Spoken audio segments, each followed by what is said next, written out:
Hello. Testing. 1, 2, 3, 4. And a 1, and a 2, and a 3, and a 4.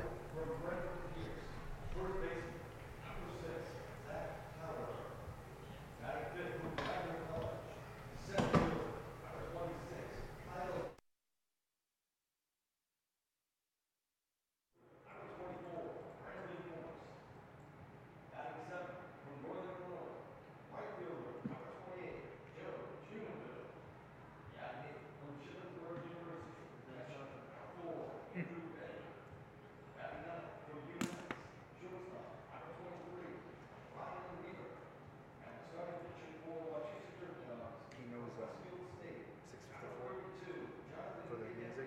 Yeah, I'll tell him too. I'm gonna tell him too, just to remind him. 654. And now the starting lineup for your Bristol Blues. Hitting off from UMass, left fielder, number 4, Logan Green. 655. Oh, Batting second from Princeton University, center fielder, number 15, Chris Davis. he will come on at 655. Batting third from UMass, designated hitter, number 26, Cooper Maroka. Batting fourth from Vanderbilt University, shortstop, number 14, Jason Gonzalez. Batting fifth from Fairfield University, first baseman, number 2, Mitch Williams. Batting sixth from Nichols College, right fielder, number 17, Nick Roy. Batting seventh from Western New England University, third baseman, number 20, Alex Lopargo. Batting eighth from Lehigh University, the catcher, number 54, Jeff Schoenfeld. And batting ninth from Siena College, second baseman, number 19, Max Goyons. And ninth starting pitcher for your Bristol Blues from Central Connecticut State University, number 33, Brendan Dawgs. The Blues are led by head coach Bonnie Palmer, assisted by pitching coach Tony Shiner, and assistant coach Chris Hudson.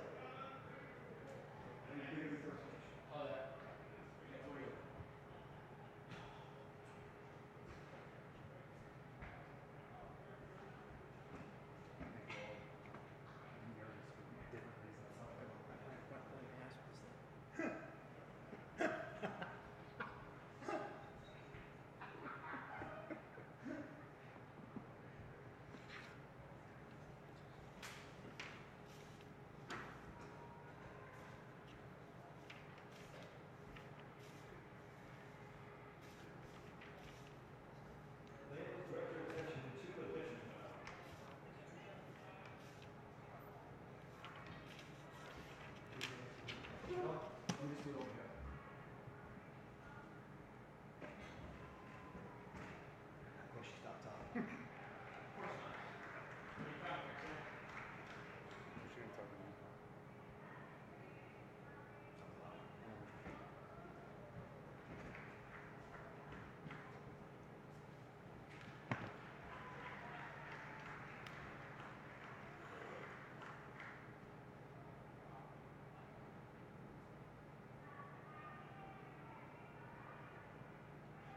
Jeez, you see what the score is? The Brockton Rocks are winning 17-0. What? Jesus. Or North Shore Navigators. Oh, that's why. Holy. Yeah. They're coming for 24. They might top. Wow. That's a way to go out. Wow, they can come back. And the Silver Knights are winning 8-2 right now. Game 2, bottom 3. Wow. So they. 19 hits and 4. Jesus Christ. That's wow. 5 innings left. They could easily top 24. Unless put up their paraplegic pitching. Now pitching for emotional navigators. Stephen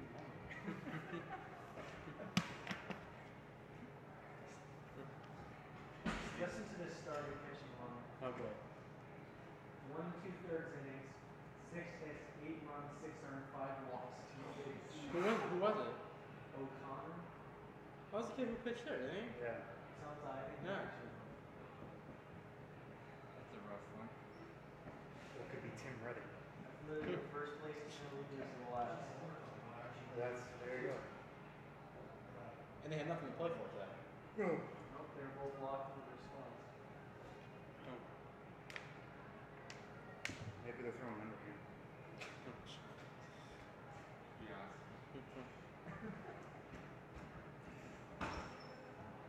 I lost that.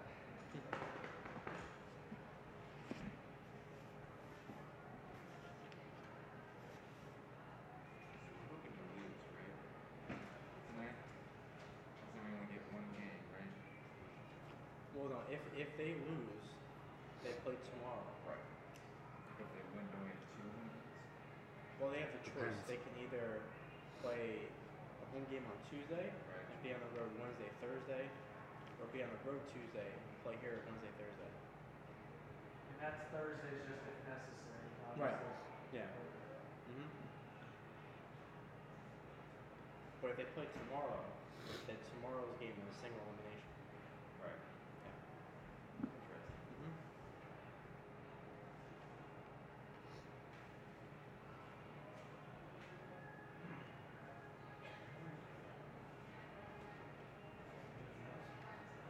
Yeah, right.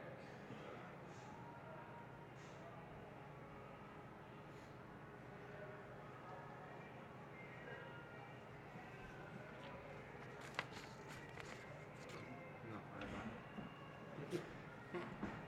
Quick thing. Huh? Look it up. Time we got 5:15 2.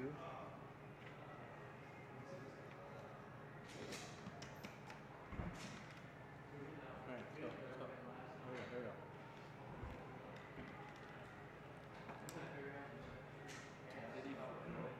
Yeah. Yeah.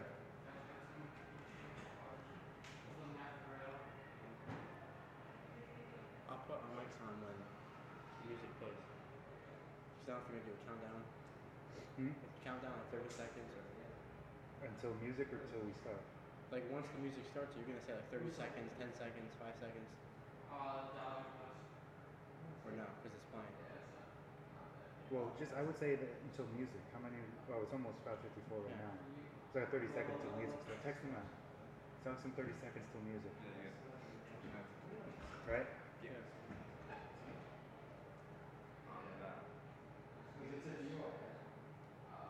Good.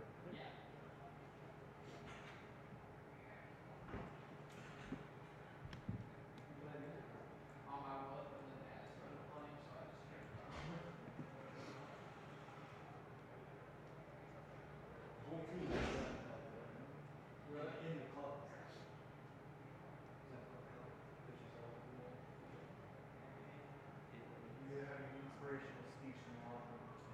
Music's on. Rally the troops.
At the end of tonight's game, one of these two teams will be punching its express ticket straight through to the semifinals of the 2017 FCBL playoffs. The other will be forced to face a win or go home one-game playoff, which will take place tomorrow. That's what we're in store for tonight as the Bristol Blues take on the Wachusett Dirt Dogs to decide how the West will be won right here on The Beat, the Bristol Blues Broadcast Network. Hello again, everyone. My name is Rick Fenard. Pleased to be joined by my good buddy and broadcast partner, as always, for every single Bristol Blues game, Mr. Mark Ferraro. We're ready, and Mark, it's pretty simple for both of these teams. A win tonight, and they're on to the semis. That's right. We have all the scenarios for you, and it's simple. If the Blues win, the West Division is yours. They have a bye on Monday, and they go right to the semifinals on Tuesday in a best-of-3 series. If they lose tonight, they will play here tomorrow at Muzzy in a single elimination in the first round. So the Blues, they control their own destiny, and we have a good matchup in store for you tonight.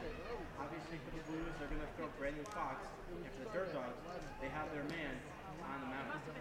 And for that Dirt Dogs team is one of the best pitchers in the league, Jonathan Gagetskis, who's 5-2 on the year with a 3.35 ERA and 9 starts.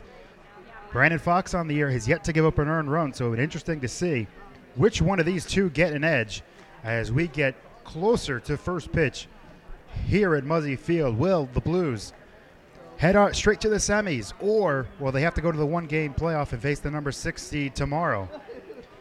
That remains to be seen. It's a good old-fashioned showdown in the West. Which side will draw first? We'll have that answer for you with the first pitch on the other side of this break, right here on The Beat, the Bristol Blues Broadcast Network. Do you have questions about your retirement? Ameriprise Private Wealth Advisor Christopher Fry can help. With the exclusive Confident Retirement approach, you'll work together to develop a retirement roadmap to get you where you want to go. Call Christopher today at 860-621-5657. His office is located at 100 Queen Street in Southington. The Confident Retirement approach is not a guarantee of future financial results. Investment advisory products and services are made available through Ameriprise Financial Services, Inc., a registered investment advisor. Go to bristolbeat.com ads directory keyword retirement. The CV Mason Insurance Agency is a local, family-owned, independent insurance agency whose goal is to provide you with the best possible coverage at the best possible price. Their fully licensed staff will provide you the customer service you deserve. CV Mason, 254 Main Street, Bristol, insuring families and businesses since 1883. So rest assured, they aren't going anywhere. 860-583-4127. Online at cvmasoniinsurance.com. CV Mason, there when you need them.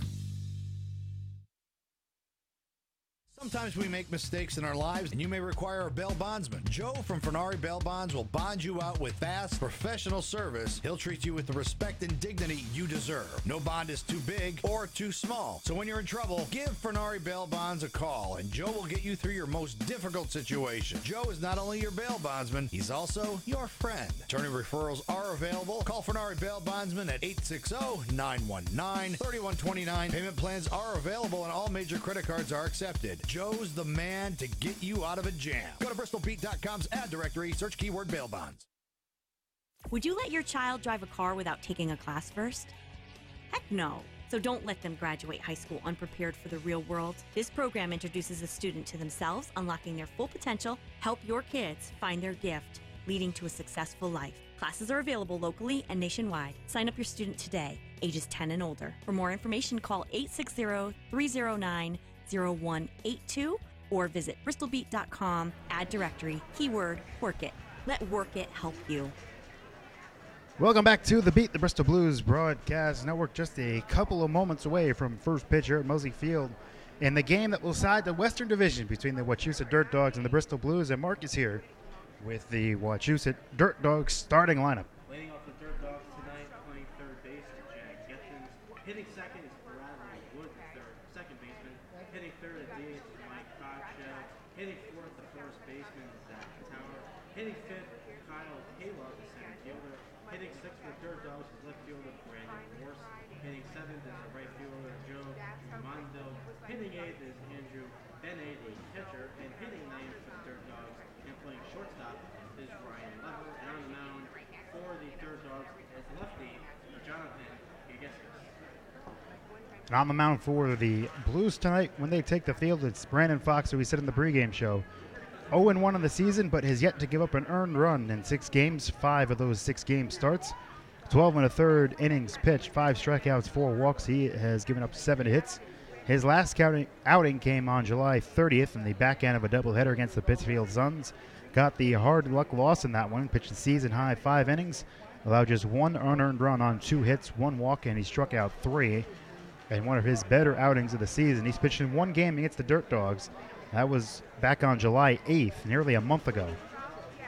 The Blues' 9-7 win here at Muzzy Field went 2 innings in that one, 1 hit, 1 walk, and struck out 2.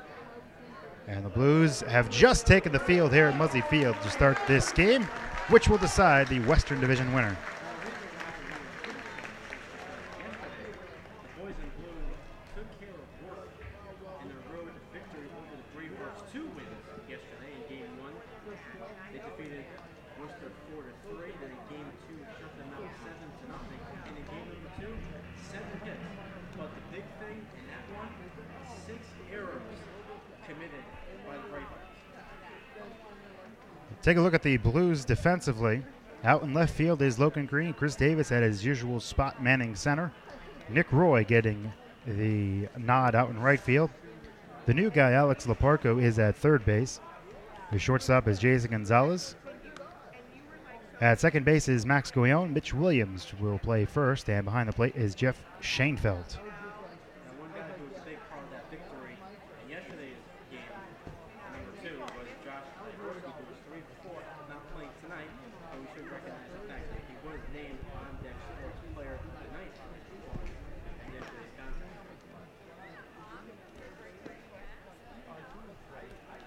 Jeff Schoenfeld just about to fire the ball down to second base to get this game underway.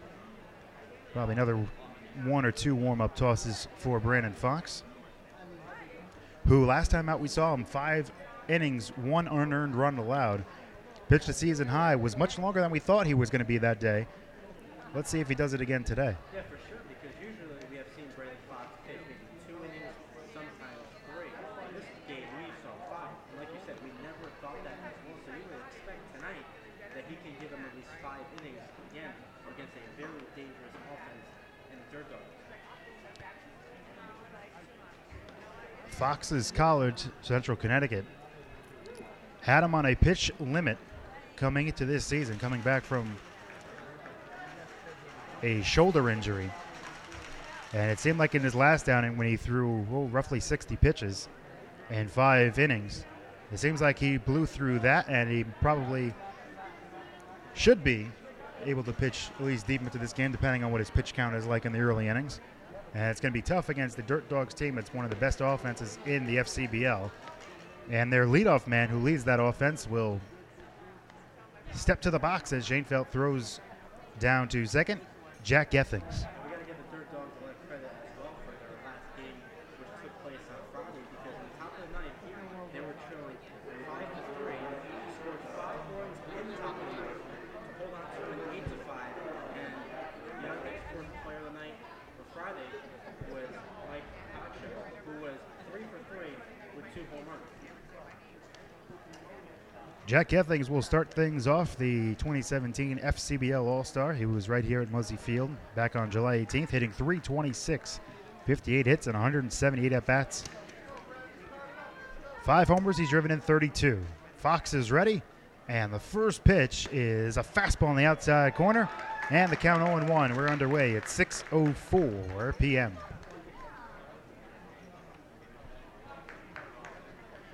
Gethings, a left-handed batter, takes a breaking ball low, 1-1.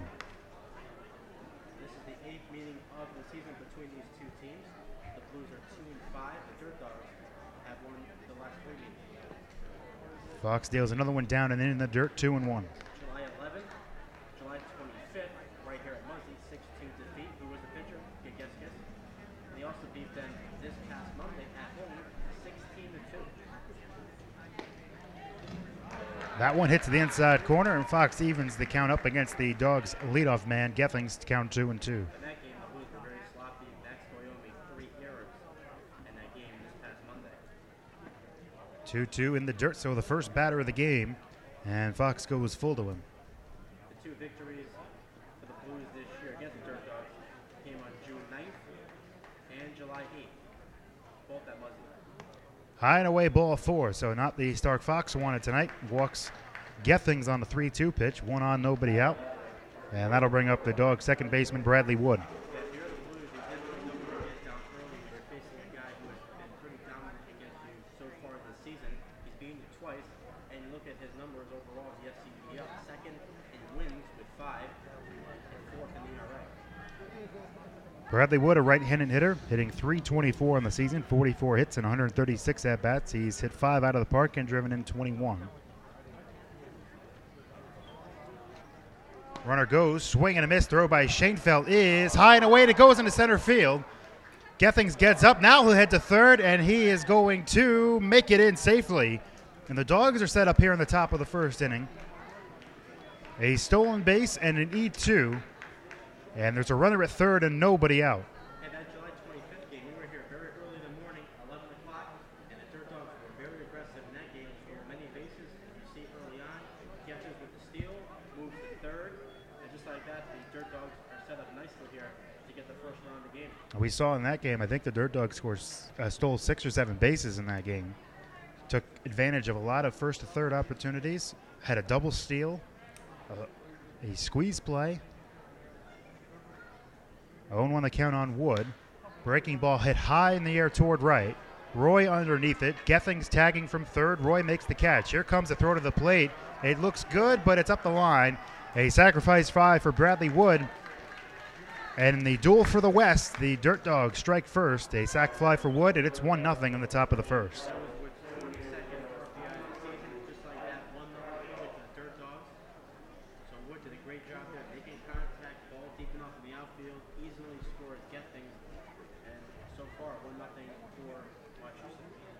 Here comes Friday night's On Deck Sports Player of the Night, co-player of the night, Mike Cogshall, hitting .385, 37 hits and 96 at-bats. Fastball, strike 0-1. 3 home runs, and he's driven in 22. It's amazing to think, though, where the Blues began the season 0-6. That one misses, ball 1. Now they're 27-16 since that start. Really have turned their season around very nicely, especially at home. Other comeback victories that we have seen here. 1-1, fouled away 1-2. Their first win came against these Dirt Dogs in the second game of that doubleheader back on June the 9th, I believe it was. Yes, and Kyle Hobson got the victory in that game. Pitched very well. I believe it was 6 1/3 innings. Great job. Of a 7-inning game.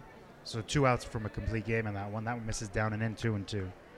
Again, we will be breaking down all the playoff scenarios throughout the whole night, especially when we go through the scoreboard update. Cogshall fouls that one right side, out of play, still 2-2. You would believe that the picture gets a little more clearer as the night moves on, especially with some early games today. A possible Blues opponent already has lost earlier, but there's still a chance for them to make the playoffs. That's hit on the ground to second. And Cogshall is retired after the ground ball to Max Goyon for the second out of the top of the first.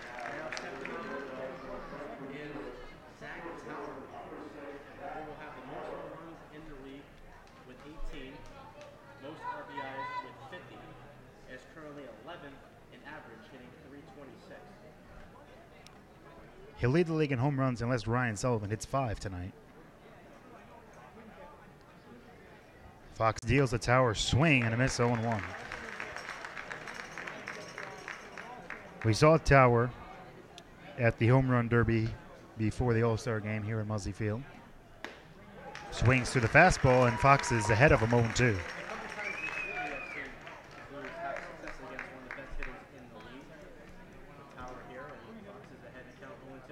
The righty deals on the outside corner. Schoenfeld popped up to head into the third base Blues dugout, but the home plate umpire did not give him the call on the count 1-2. For a minute, I thought the umpire was going to bring him up, but lucky for Tower, he stays in count. 1-2, foul, first base side. Clipped the Dirt Dogs first base coach. Smiling over there, so he looks like he's fine. And the count's still 1-2. Fox from the windup deals the Tower. Breaking ball hit high in the air toward right center. Chris Davis, the center fielder, makes the call and the catch. 2 in the top half of the first. The Dirt Dogs strike first on a sac fly by Bradley Wood, scoring Jack Gethings. At the end of a half inning of play, Dirt Dogs won, and the Blues coming to bat here on The Beat, the Bristol Blues Broadcast Network. Arrested and charged with a crime is frightening and stressful. It is important to remain silent until you can speak with an attorney who knows how to protect you. At the law offices of Jody Zills Gagne, I take pride in smart and proactive criminal defense. I will guide you through the legal system and diligently pursue the best possible result within the framework of the law to get the charges dismissed, negotiate on your behalf, or fight for you at trial. Before you talk to anyone, call attorney Jody Zills Gagne at 860-582-4495 or go to the ads directory at bristolbeat.com and search keyword Jody. That's Jody with an I for the law offices of Jody Zills Gagne. We go to the bottom of the first inning in the deciding game for the 2017 FCBL Western Division title, which will help solve the playoff seeding for the playoffs, which start tomorrow. The Dirt Dogs lead at 1-0, and Mark is here with the Bristol Blues starting lineup. Hitting off the Blues tonight in left field is Logan Green. Hitting second is Chris Davis in center field. Hitting third for the Blues DH is Cooper Roca. Hitting fourth at shortstop is Jason Gonzalez. Hitting fifth, the first baseman tonight, Mitch Williams. Hitting sixth is Nick Roy in right field. Hitting seventh is third baseman Alex Arco. Hitting eighth is Jeff Shainfeld, catcher. And hitting ninth is second baseman Max Bruno. And the Blues is the righty, Brandon Fox. Defensively, the Dirt Dogs will line up with Brandon Morse in left field. Kyle Kayla is in center. Joe Jamonville is in right. At third base is Jack Geffings. At shortstop is Ryan Lever. Bradley Wood man in second base. Zach Tower at first. And behind the plate, Andrew Benny. And on the mound is Jonathan Gigetskis. We said earlier, having a great season for the Dirt Dogs. 5-2, 3.35 earned run average in 9 starts. The left-hander deals to the right-handed swinging Green. A fastball in the outside corner. 0-1. And again, he has beaten the Blues twice this year. Once on July 21st here, and then this past Monday, July 31st. 0-1 to Green. Misses the outside corner. 1-1. He gets to start there tonight because the Dirt Dogs did not play in yesterday's game, so it allowed him to slide nicely here with his West Division crown title on the line. Working from the extreme third base side of the rubber, deals a fastball on the outside corner, 1-2. Gigetskis on the season, 48 in the third innings, 47 strikeouts, just 15 walks allowed and 36 hits. Also pitched in the All-Star game on July 18th when a scoreless inning and struck out 2 as Green pops one in the air right side. Out of play, still 1-2.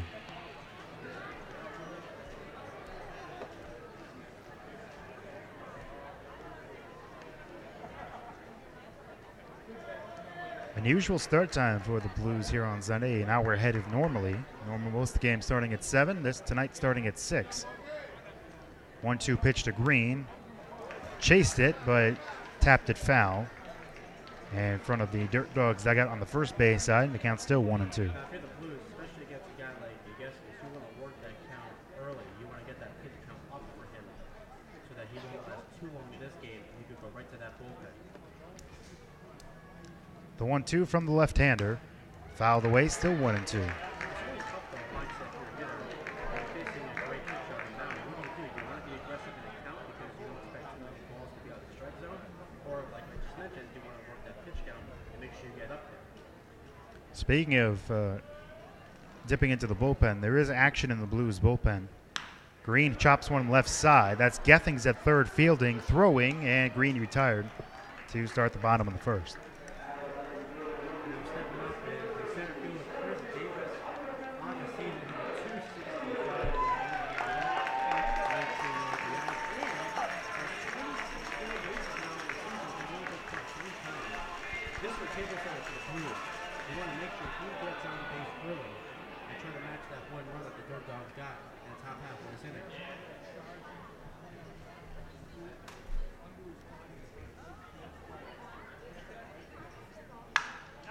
That one's hit in the air to right. And Davis retired on the first pitch. 2 outs here in the bottom of the first.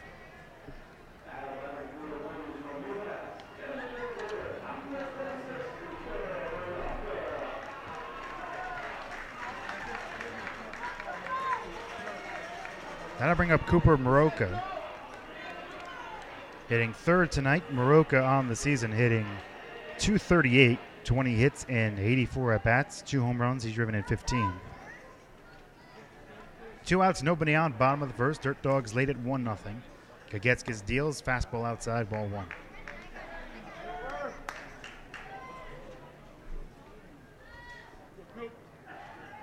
Davis was hitting .265 before his first pitch flyout.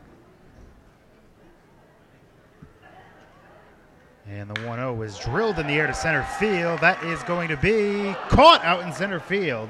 A nice running grab by the center fielder, Kyle Kayla, who will lead off in the top of the second. After an inning here at Muzzy Field, Dawgs 1, Blues nothing on the Beat the Bristol Blues Broadcast Network.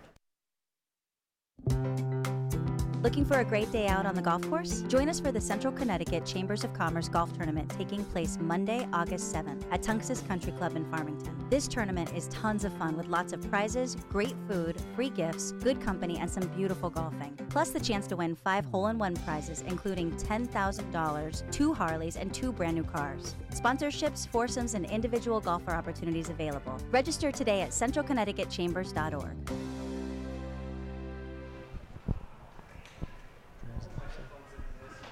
We're back on the Beat the Bristol Blues Broadcast Network. And the top of the second inning here at Muzzy Field in the game that decides who walks away with the Western Division title. And the Dirt Dogs scored a run at the top of the first. Blues did not get any, so 1-0 as we head to the second. Brandon Fox back on the mound for his second inning of work. In the first inning, Jack Gethings led off with a walk on a 3-2 pitch. With Bradley Wood at the plate, Gethings stole second, and the throw by Shanefeldt went into center field, allowing Gethings to go to third with nobody out. And Wood, a couple pitches later, hit a fly ball to medium deep right field to drive home Gethings for the only run in the game so far. Due up for the Dirt Dogs here in the second. It'll be the 5, 6, and 7 hitters, Kyle Kayla, Brandon Morse, and Joe Jamonville. Ken's Grill is the place to be. Located at 43 School Street right here in Bristol. Enjoy breakfast sandwiches, chili dogs, burgers and fries, sausage burgers, and some ice-cold drinks. They're open Monday through Friday from 8:30 a.m. until 3 p.m. Ken's Grill has been serving downtown Bristol for 16 years.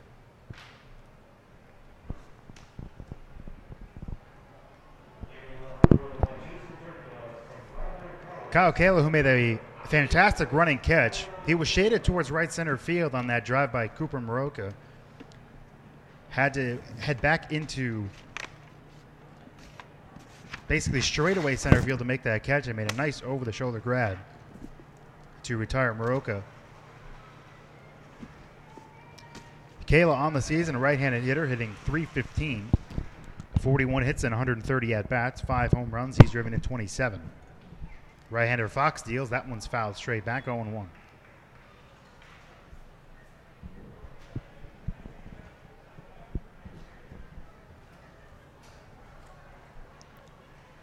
And the 0-1 from the right-hander is swung on and missed, 0-2.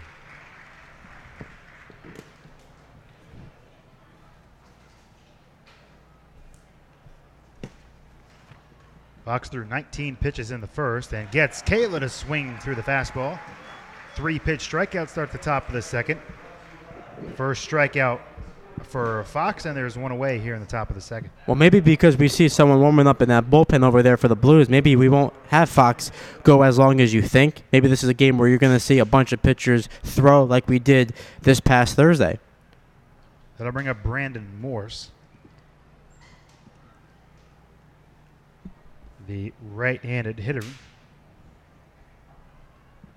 Takes a breaking ball strike at the knee, is 0-1.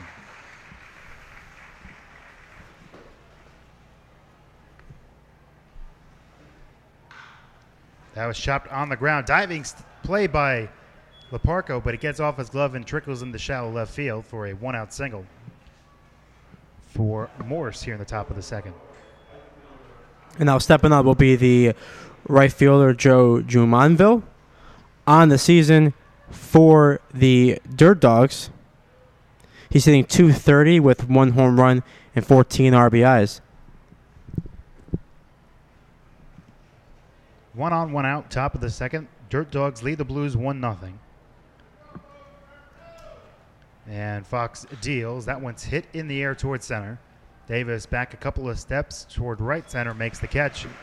And there are two gone here in the top of the second. So far, this is exactly what you want to do if you're Brandon Fox on the mound. You don't want to get the Dirt Dogs to continue this lead, extend it, and make it difficult to come back, especially against a very good pitcher. So you want to make sure you keep putting up zeros and let this Blues offense get to work.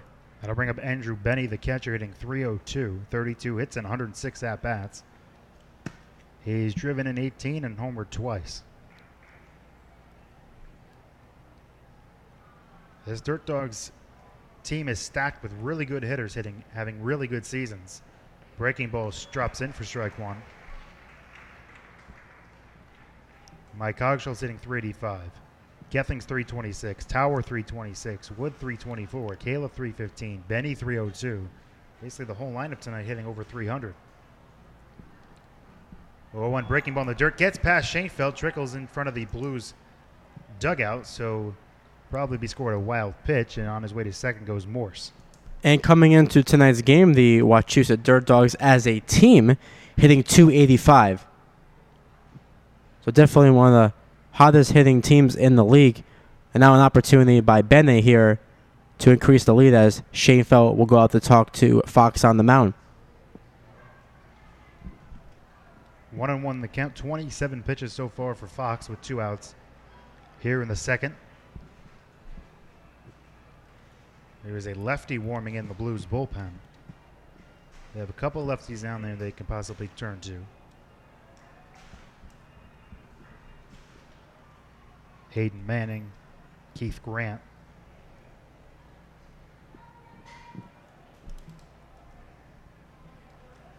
One and one count. Shanefield back behind the plate, and Fox delivers. Swing and a miss. Benny cannot catch up to the high fastball, and the count 1-2. So if you're Fox right now, you want to put them away here, get out of this inning, and keep this deficit at 1. Fox delivers the 1-2, popped foul right side, and out of play down the right field line. Still 1-2. In that game this past Monday against the Dirt Dogs, they used a lot of pitchers in that game. Jake Frasca started, used Anthony Marone, as well as Tucker Lord, who won yesterday's second game, pitching 5 shutout innings. Off of second is Morse. He's there on the wild pitch. Now it's chopped on the ground to third. Nice play by Leparco in fair territory. Throw to first. Hit. He got him. Nice play by Alex Leparco. Down the third base line, making the play, keeping another run off the board for the Dirt Dogs. We head to the bottom of the second inning here at Muzzy Field. 1-0 Dirt Dogs over the Blues on the Beat, the Bristol Blues Broadcast Network. The Beat and Bristol Blues Baseball would like to take you and 3 others out to the ball game. Listen to Bristol Blues Baseball home games on The Beat. Throughout the broadcast, Ricky and Mark will give out the Blues Player of the Game. Then head over to the Beat's website at bristolbeat.com or our Facebook page at Bristol Beat and look for the Blues Enter to Win form. All correct entries have a chance to win a family 4-pack of tickets to an upcoming home game at Muzzy Field. Each ticket comes with a first round of snacks on us, The Beat, and Bristol Blues Baseball. Listen for the Player of the Game to win on The Beat, the official broadcasters of Bristol Blues Baseball. To the bottom of the second inning we go here at Muzzy Field. 1-0 Dirt Dogs over the Blues on the Beat, the Bristol Blues Broadcast Network. Due up for the Blues in the bottom of the second. It'll be the middle of the order, 4, 5, and 6. Jason Gonzalez, Mitch Williams, and Nick Roy against the Dirt Dogs lefty Jonathan Gagetskis. How about Leparco with that great throw to end the inning? Threw a bullet over the first base, made sure the throw wasn't high enough to go over the head of Williams. So great play by Leparco to end that inning. And you'll see here, we're coming up, the 4, 5, and 6 hitters, Gonzalez, Williams, and Roy. If you're thinking, who is Leparco? I haven't heard him all season. Well, he just joined the team recently. Had only played in 1 game before tonight, and that was yesterday against the Bravehearts. Went 2 for 4 with a couple of runs scored and an RBI. We did see him, I believe, pinch run in the game. Yes, we did. Or pinch hit in the game. He has good speed. First pitch to Gonzalez is hit in the air down the right field line. Foul, out of play, 0-1. Laparco goes to Western New England, native of Greenwich, Connecticut. And look at that. In a limited time, he already leads the team in average. Only extended to 150 at-bats. Here's the 0-1 to Gonzalez. Foul back, and Gagetskis quickly ahead 0-2. Now we saw Gonzalez show that power the other night with that home run.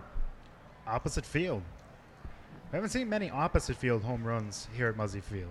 It's hard enough for some of these guys to hit a ball out of Muzzy Field, being the biggest park in the FCBL. But right-handed hitter going to right field. Gagetskis thought he had strike 3 there. That one missed the outside corner, says the home plate umpire, 1-2. Well, that was an impressive shot the other night from Gonzalez.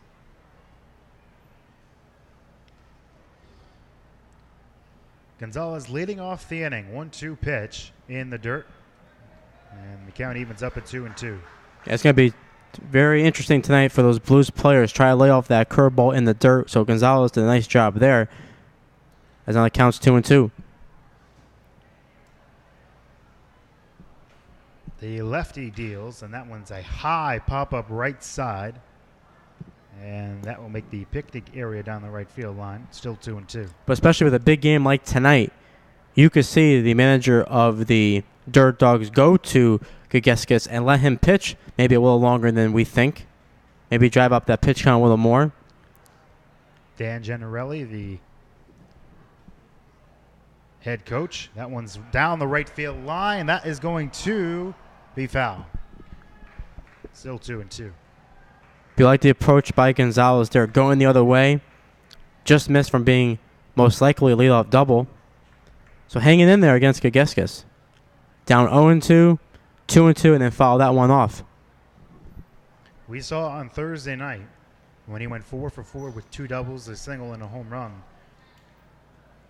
He got breaking ball after breaking ball, finally made an adjustment, and was able to stay back on it and drill it into right center field.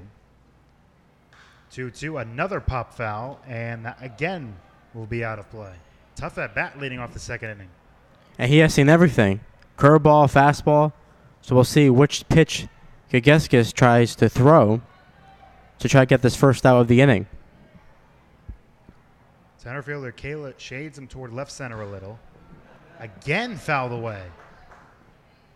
I believe this will be pitch number 9 coming up. And as they usually say, the more pitches you see in an at-bat, the advantage goes to the hitter. Gagetskis threw less than 10 in the first inning. That's down and away, 3-2. And the great at-bat continues as now the count is full. So one more ball and Gonzalez will reach. Long at bat. This will be pitch number 10. Gagetskis deals line off the back of Gagetskis, and that will trickle into shallow right field for a base hit. So not only does Gagetskis lose the battle, but he gets drilled in the back. And now they'll go on the mound to check him. So a leadoff single for Gonzalez. They surround Gagetskis on the mound. They'll probably ask him to throw a couple pitches to make sure he's all right. He looked more angry that he gave up the hit. Yeah, that definitely. Away than actually being hurt. Yeah, right in the lower back. And we'll see here whether or not he's fine. As you said, you would think you'll see a couple warm-up pitches just to make sure everything's okay. But definitely not what you want with the Dirt Dogs. You don't want your best pitcher leaving after one inning. So there will be no warm-up pitches. Looks like Gagetskis thinks he's fine. First hit of the game, it goes off the back of Jonathan Gagetskis. 1 on, nobody out for Mitch Williams, the first baseman tonight for the Blues. Lefty on lefty matchup, pitch in the dirt, and the count 1-0. And Mitch Williams on the season hitting .292 with a home run and 11 RBIs. So we'll see here if the leadoff hit by Gonzalez can get things going for the boys in blue early. The 1-0 to Williams. A high pop-up in the air to shallow left field. That will be the Shortstop Lever making the call on the catch for the first out of the bottom of the second. And now stepping up is the right fielder tonight, Nick Roy, on the season, hitting .265 with 2 home runs, 11 RBIs. Came into tonight's contest the same average as fellow outfielder Chris Davis. Gonzalez at first, 1 out. Bottom of the second, Blues trail 1-0. Gagetskis sets and delivers low, 1-0. And if you're wondering on the season for Jason Gonzalez, 4 stolen bases and has been caught 0 times.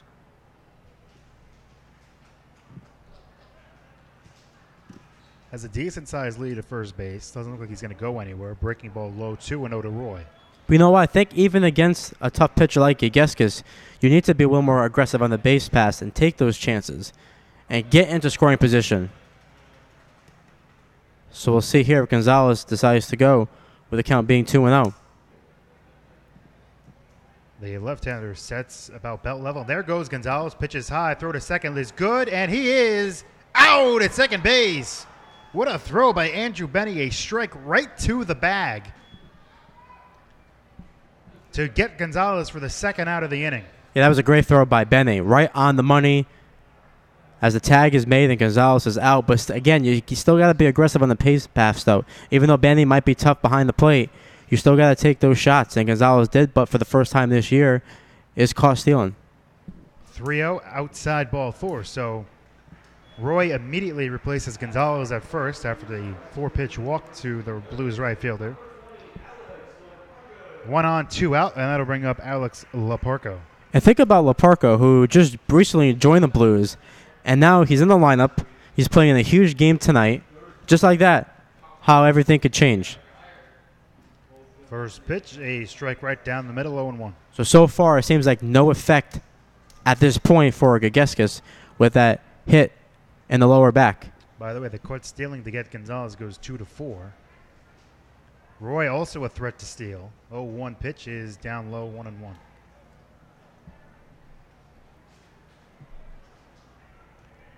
Good crowd on hand tonight here at Muzzy Field. The grandstands are full of people for the final regular season home game of the 2017 season. 1-1, down low, 2-1, and Benny goes out to talk with his left-hander. And we also cannot forget, after the game tonight, fireworks. The last time this season at Muzzy Field. At least of the fireworks in the sky. Right. Not necessarily out on the field. Right.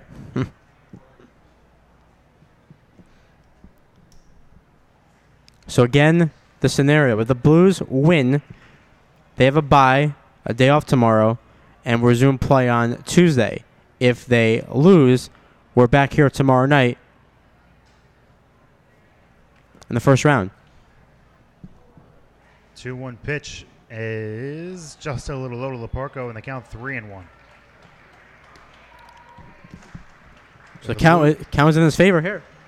If the Blues do lose tonight, it's a 1-game playoff tomorrow to move on to the semifinals. Outside ball 4. So back-to-back walks with 2 outs for Gagetskis, and Blues have runners on first and second, 2 out for the catcher, Jeff Schoenfeld. So far, though, this inning has been a recipe for success for the Blues with Gonzalez with the hit, even though he was caught stealing, worked the pitch count up, and the same goes for Roy and Laparco back-to-back walks. This is a big opportunity right here for the Blues with 2 outs early in this game. You don't want to leave these guys on the pond, and you have Schoenfeld at the plate. Gagetskis came into this game with 15 walks and 48 in the third innings. He's walked 2 through an inning and 2/3 tonight. First and second, 2 out. And the pitch is high and in, ball 1 to Schoenfeld. So little control issues for Gagetskis so far, as that one almost hit Schoenfeld and made the bases juice for the on-deck hitter, the second baseman, Max Goyon, who's wearing 19 once again. You have to wonder whether or not that line drive to the back is probably maybe barking a little bit right now. Schoenfeld swings and misses at a high fastball in the count 1-1. Especially that was hit hard. I mean, that was no slow. I mean, that was a bullet right back to him. So never know the way he maybe finishes his pitches. Is he going to push it a little more? We'll see here. But obviously, if you're the Dirt Dogs, you need this man on the mound for you tonight. Sure, when he gets back to the dugout, we're going to throw some ice on there. Oh, yeah, you have to. 1-1 the count on Schoenfeld. Swing and a miss again, chasing the high fastball. And it's 1-2. But like you said, initially when he gave up the hit and it hit him on the back, he was more upset because he was ahead of the count. Gonzalez lost him and then gave up that hit.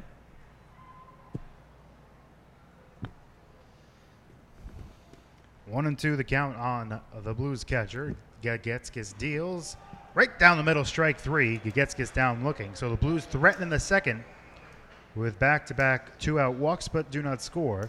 And through 2 innings of play here in the division-clinching game for one of these teams, it's Dirt Dogs 1 and the Blues nothing on the beat, the Bristol Blues Broadcast Network.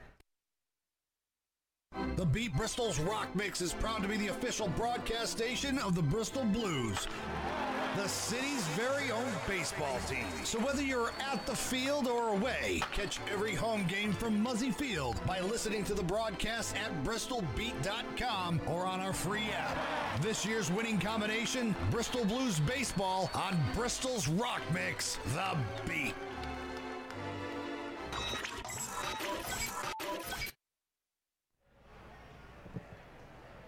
To the top of the third inning we go here at Muzzy Field. 1-0. Wachusett leading Bristol here on the beat, the Bristol Blues Broadcast Network. Blues threatened in the bottom of the second but could not push a run across. Now Brandon Fox back out for his third inning of work. And coming up for the Dirt Dogs in the top of the third inning will be the 9, 1, and 2 hitters. Leading off is Ryan Lever, followed by Jack Gethens, and then Bradley Wood, who drove in the first run of the game with that sacrifice fly to right field, scoring Gethens from third, who stole the base and then went to third on the error by Schoenfeld. So the Blues had a chance there to score, but Gagetskis makes the big pitch to strike out the catcher and end that inning. But we'll see if maybe that's the inning, though, that just gets the Blues going. Even though no runs were on the board, it made them work a little bit harder in that inning. Pitch count was raised. So we'll see next inning if Gagetskis could at least bounce back from a pitch count limit and get out of that inning quickly. Ryan Lever will lead things off for the Dirt Dogs in the third, hitting 196 on the season, 10 hits and 51 at-bats. He is homered twice and driven in 7. Playing short tonight. Waiting for Brandon Fox to finish his warm-up tosses. As he does. And here comes Lever. It's going to be very interesting to see in terms of Ronnie Palmer, his decision-making tonight. Is he going to have a short leash with all these pitchers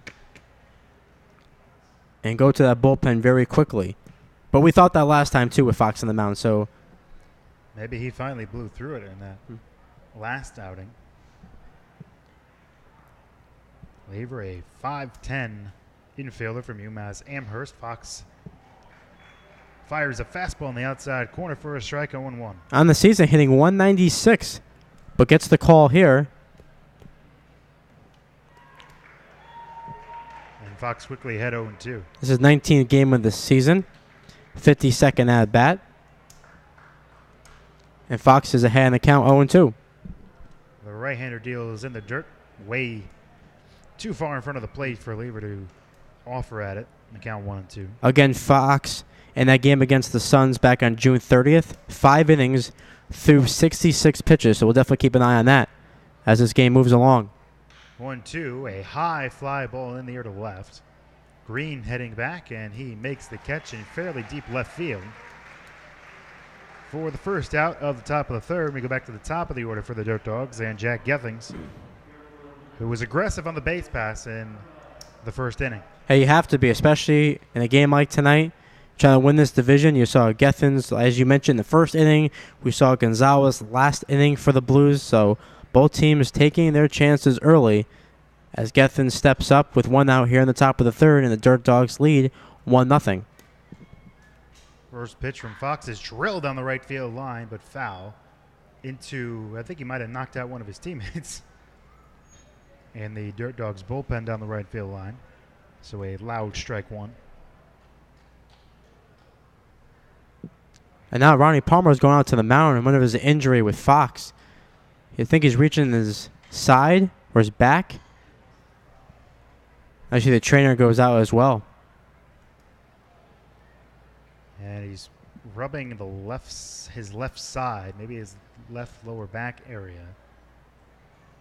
And right away, there were a couple of guys running out. That's Anthony Marone, along with catcher Josh Zbersky, running out to the Blues bullpen down the left field line.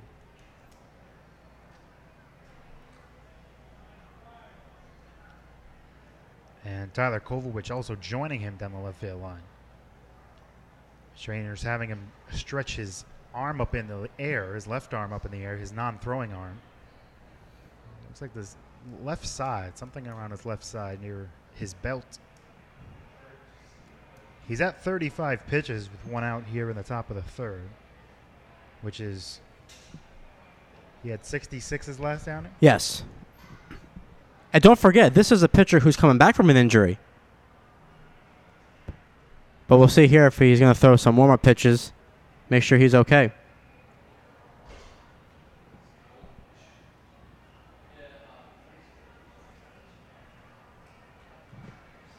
And it looks like it is Tyler Kovalevich warming up in the Blues bullpen just in case, and Fox is done. Oh, maybe. He came down off the mound, looked like he was going to head toward the dugout. He's walking around and climbs back on top of the mound.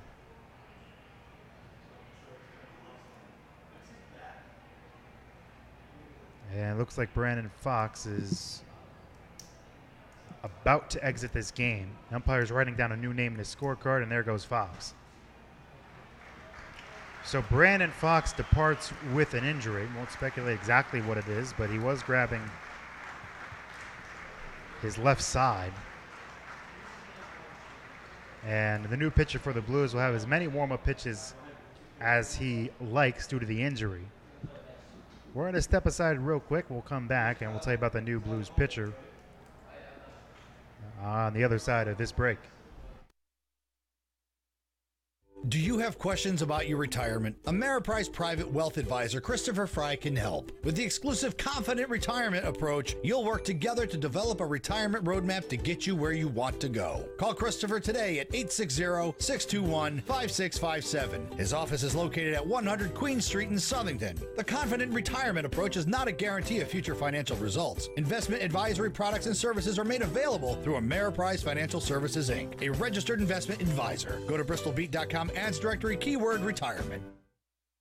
The CV Mason Insurance Agency is a local, family-owned, independent insurance agency whose goal is to provide you with the best possible coverage at the best possible price. Their fully licensed staff will provide you the customer service you deserve. CV Mason, 254 Main Street, Bristol, insuring families and businesses since 1883. So rest assured, they aren't going anywhere. 860-583-4127. Online at cvmasoniinsurance.com. CV Mason, there when you need them.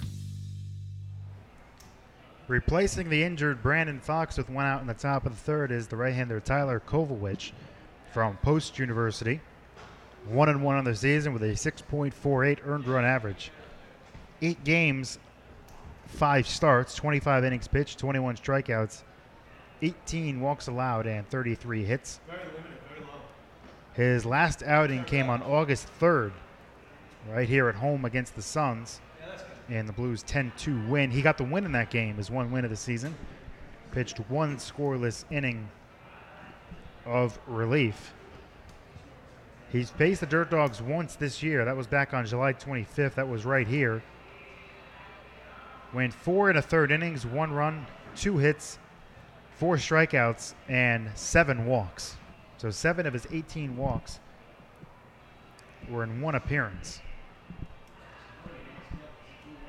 So he takes over for the injured Brandon Fox, inherits an 0-1 count on Jack Gethings with 1 out in the third. So we've seen both pitchers get injured in tonight's game. First with Gethens, with the line drive off the bat of Jason Gonzalez, and then there with Brandon Fox.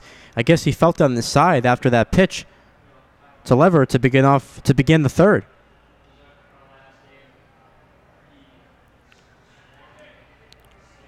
Kovacic will get as many warm-up tosses as he needs. He sprinted down the third base line out into the Blues bullpen down the left field corner when Fox got hurt. And he strided to quickly throw some warm-up tosses. Got in a few. He might have been stalling a little bit to try to get him some time to throw. Came back into the dugout.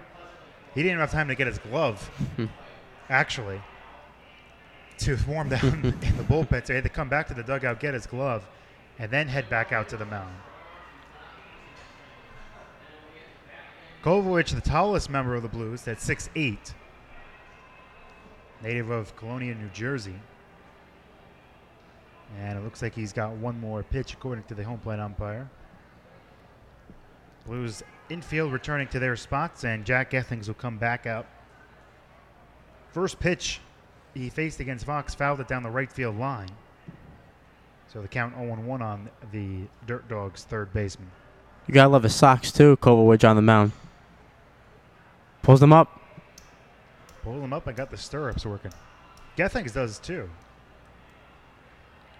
So a couple stirrups. Of course, you got to go with stirrups when the Western Division's on the. You have to. On the line. Love it though, that old-fashioned look from all those baseball players back in the day. The high sock look is my favorite look. Yeah.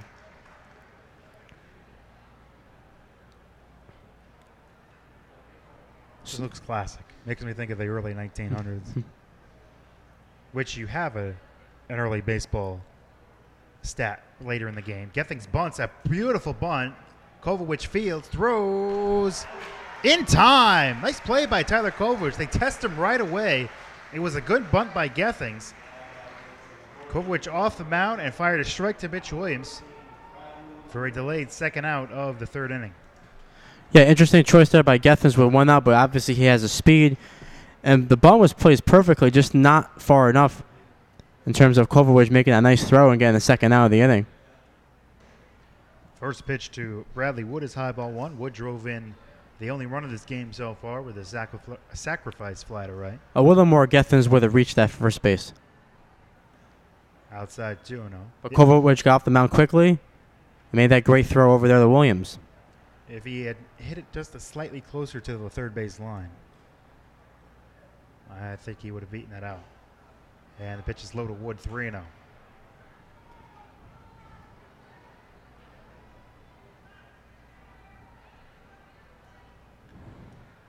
Right-hander delivers, fastball down the middle, strike one. We gave you the numbers on Kovacic. His big problem this year has been walks. 18 walks in 25 innings. 3-1. Jammed him and popped it up right side. Foul territory. And Williams makes the catch to end the inning. So Kovacic comes on for the injured Fox, gets 2 outs to end the top of the third. We head to the bottom of the third. 1-0 Dirt Dogs on the beat. The Bristol Blues Broadcast Network. Sometimes we make mistakes in our lives, and you may require a bail bondsman. Joe from Fernari Bail Bonds will bond you out with fast, professional service. He'll treat you with the respect and dignity you deserve. No bond is too big or too small. So when you're in trouble, give Fernari Bail Bonds a call, and Joe will get you through your most difficult situation. Joe is not only your bail bondsman, he's also your friend. Attorney referrals are available. Call Fernari Bail Bondsman at 860-919-3129. Payment plans are available, and all major credit cards are accepted. Joe's the man to get you out of a jam. Go to bristolbeat.com's ad directory, search keyword bail bonds. We head to the bottom of the third inning here on the beat, the Bristol Blues Broadcast Network, with the Dirt Dogs leading the Blues 1-0. So again, not sure how long Brandon Fox would have lasted anyway, but fortunately for him, leaves the game with an injury. Hopefully he's okay, as we'll see probably Kovacic, you would think, for a few innings, give them some length. As Gageska is still on the mound with the warm-up tosses. As the Dirt Dogs lead here 1-0, it will be the 9-1 and 2 hitters for the Blues.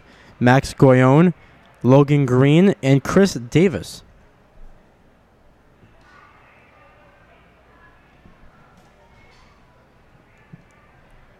Max Goyon on the season is hitting 289, 35 hits on 121 at-bats. 5 home runs. He's driven in 22. Goyon, not the type of guy I would expect to have 5 home runs. No, you wouldn't. Got that sneaky power. First pitch from Gagetskis is drilled on the left field line. There, speaking of which, that is going to land foul, and the count 0-1. I was going to say, maybe number 6. A little too far out in front of it.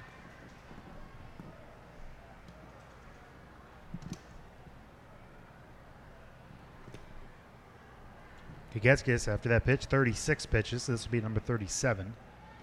And it just misses the outside corner, a ball and a strike. You could tell, though, with Gagetskis, he's just missing these pitches. Not a good ratio so far for him. 21 strikes and 16 balls. And make it 17 as that one misses outside 2-1. That ice must have felt good in the dugout. Got a good long time to sit down after the Blues had to deal with Fox's injury. 2-1 to Goyon is popped up.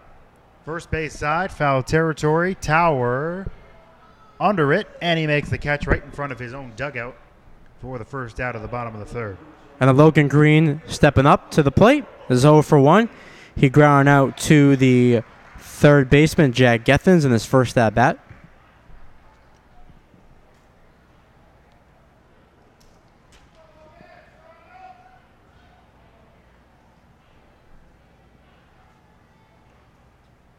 One out, nobody on, bottom of the third.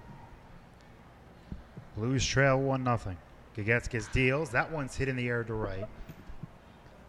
Toward the line, and in fair territory making the grab is Joe Jumonville for the second out of the bottom of the third inning. And speaking of Jumonville, Chris Davis flew out to him back in the first. So quickly, Gagetskis working here in the third, which he definitely needed, considering what happened last inning with a lot of pitches in those walks to Roy and Laparco. In at third base is Gethings. Breaking ball hits the outside corner to Davis, 0-1. Gethens knows about speed and bunt attempts, so he has to come in at third because Chris Davis can easily do it here. Speed recognizing speed. And he's probably not bunting here as the count 0-2 as he will indeed back out.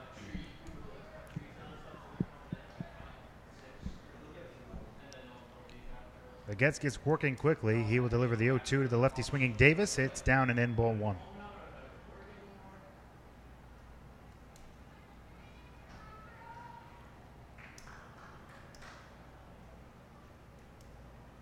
Two out, nobody on. The left-hander dealing, hit on the ground to second. Davis retired. A 1-2-3 inning for Jonathan Gagetskis. We're a third of the way through this one. Dirt Dogs 1, Blues nothing on the beat, the Bristol Blues Broadcast Network. Would you let your child drive a car without taking a class first?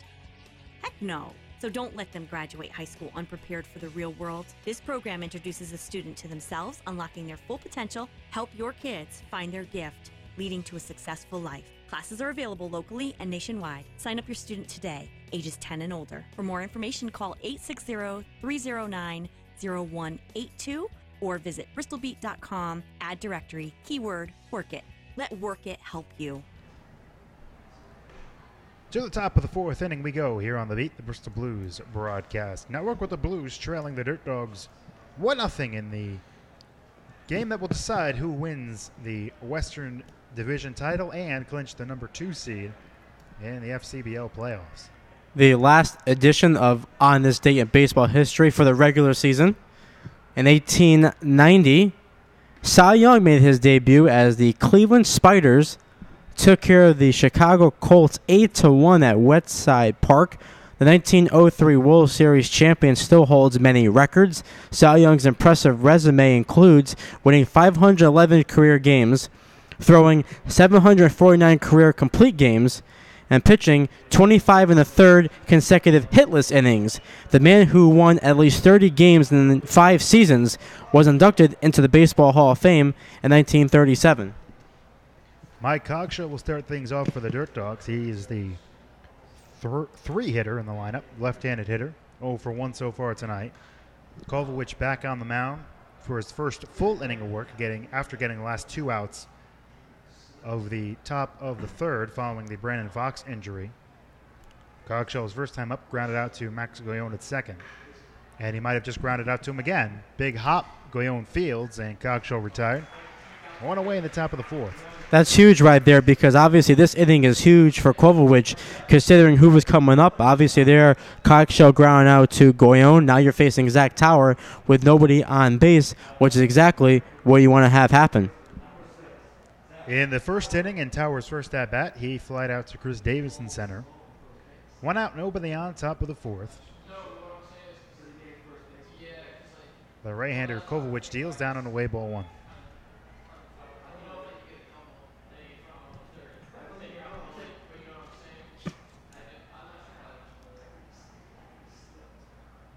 Swing and a miss. Breaking ball down on the way. 1-1. And we have 2 more on this day in baseball history coming up for you. The big right-handed hitter Tower hits one into left field. What a diving play by Jason Gonzalez, taking away a single from Zach Tower. What a play by the Blues shortstop. In 1952, from one great hurler to another, Satchel Paige became the oldest pitcher to throw a complete game shutout. The 2-time MLB All-Star was 46 years old. 2 out, nobody on. Kyle Kayla swings and fouls the first pitch back to the screen, 0-1. Paige and the Browns beat Virgil Fire Trucks and the Detroit Tigers 1-0. A month later, the 1971 Hall of Famer pitched another complete game shutout, this time against the Chicago White Sox. Speaking of old complete games, Bartolo Colon the other night for the Twins. That one's fouled away 0-2 at 44 years old through a complete game. Isn't it really surprising, though, anytime you see anything about Bartolo Colon having success, doesn't matter about that guy. He just goes out there, no feeling, no emotion, and just throws. It's great. Although I think Satchel Paige makes Bartolo Colon look like a 19-year-old kid in A-ball. 0-2 pitch, fastball, just misses the outside corner. Kyle Kayla took a step toward his own dugout, thinking he had just struck out looking. 1-2 from Kovacic. Hit in the air down the right field line. It's going to be foul. Will it be catchable? No. Mitch Williams really busting it down the right field line. He was almost in the Dirt Dogs bullpen along with Max Goyon and Nick Roy. The count's still 1-2. Yeah, Kovacic got through those 2 tough hitters with Cogshaw and Tower. With a little help from Jason Gonzalez. Yeah, what a great play. Here's the 1-2, chopped on the ground, foul outside of third. Still 1-2.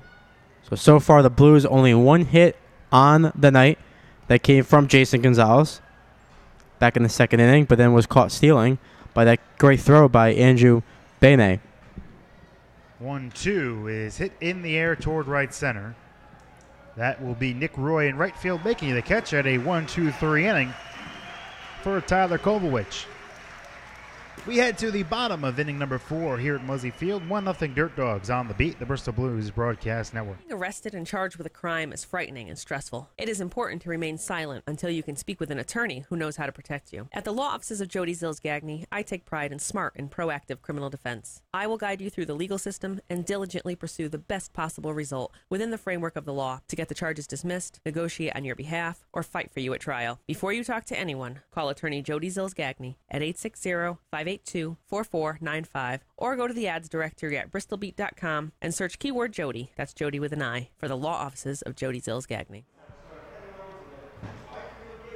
We head to the bottom of the 4th inning on the beat, the Bristol Blues Broadcast Network. 1-0 Dirt Dogs ahead of the Blues, as the Blues will send up their 3, 4, and 5 hitters against the Dirt Dogs lefty Jonathan Gagetskis. In 1979, the Yankees defeated the Orioles 5-4 at Yankee Stadium. Bobby Mercer won the game with a 2-run single in the bottom of the 9th. Earlier in the game, the 5-time All-Star hit a 3-run home run. Earlier that day, Mercer delivered the eulogy at Thurman Munson's funeral in Ohio. The Yankees outfielder never used that bat from that game again and gave it to Munson's wife, Diana. Cooper Moroka will start things off for the Blues in the bottom of the fourth. The number 3 hitter flew out to center field. A nice play by Kyle Kayla in center field to track that one down to end the top of the first. Excuse me, the bottom of the first.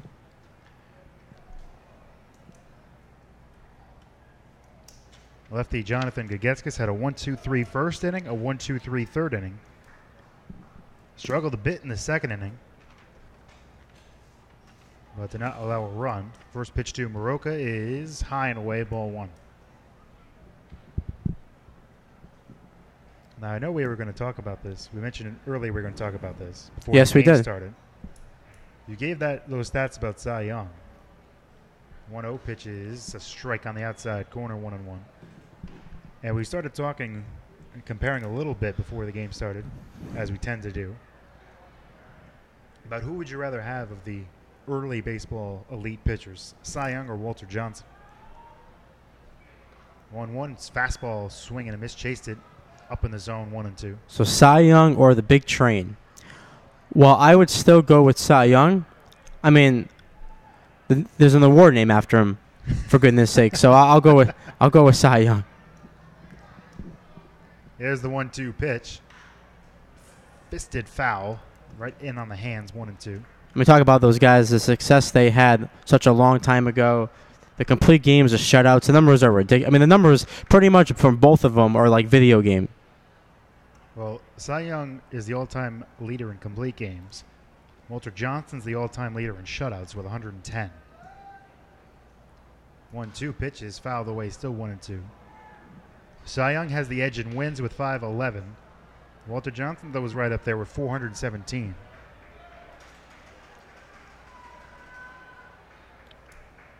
Johnson struck out 3,509 batters in 5,900 innings. 1-2 to Moroka.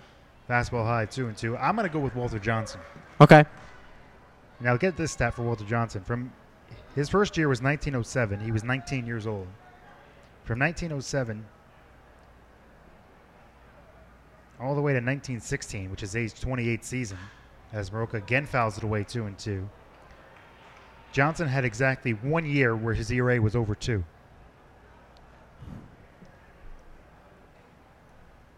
And that 1 year, his ERA was 2.22, which was in 1909 at the age of 21. Every other year was sub 2. 2-2 to Moroka. Swing and a miss. Chases the high fastball after lengthy at bat. 1 away in the bottom of the fourth. And didn't you say Walter Johnson had many triples too in his career? Yes, he hit over 30 triples as a batter in his career. I mean, all these guys, the numbers, again, it's pretty amazing what they accomplished throughout their careers as Jason Gonzalez steps up, has the only hit of the game for the Blues that made that great catch that we saw last half inning. Now, I know that in this era there wasn't a lot of home runs hit. But even for this era, the amount of home runs that Walter Johnson gave up was ridiculous. Or didn't give up, I should say. Gonzalez swings and fouls it back 0-1. 3 seasons, he did not give up any home runs. Not even an inside the park home run. Nothing. The first season, he had an ERA over 3. He was 32 years old.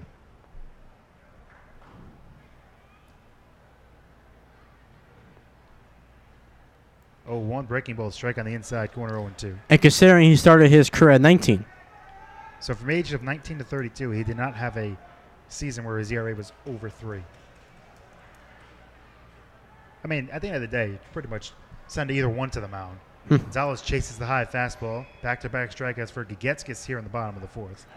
That's like choosing back in 2001 which Diamondback pitcher you want, Randy Johnson or Chris Schilling. Basically. Yeah. I mean, either way, you're going to pretty guaranteed to have a good outing. I mean, so it doesn't. I mean, you pick one. It's pretty safe to say it's gonna be fine. 2 out, nobody on. Here's Mitch Williams. Williams popped up to short his first time up. Fastball on the outside corner, 1-1. So Gagetskas has 3 strikeouts now. Struck out Schoenfeld to end the second, and the first two batters here in the third. The 0-1, and Williams loops it foul, third base side, and the count quickly 0-2. And both teams have a hit apiece. That's it. Pretty quiet scoreboard. 1 run, 1 hit, no errors for the Dirt Dogs. No runs, 1 hit, 1 error for the Blues. A lot of ones. And once again, a game that means a lot. Gagetskis ready with the 0-2 to Williams. Breaking ball, did not chase it. And the count 1-2. Yeah, great job there by Williams, holding the bat back, not chasing it. So he stays alive with the count being 1-2.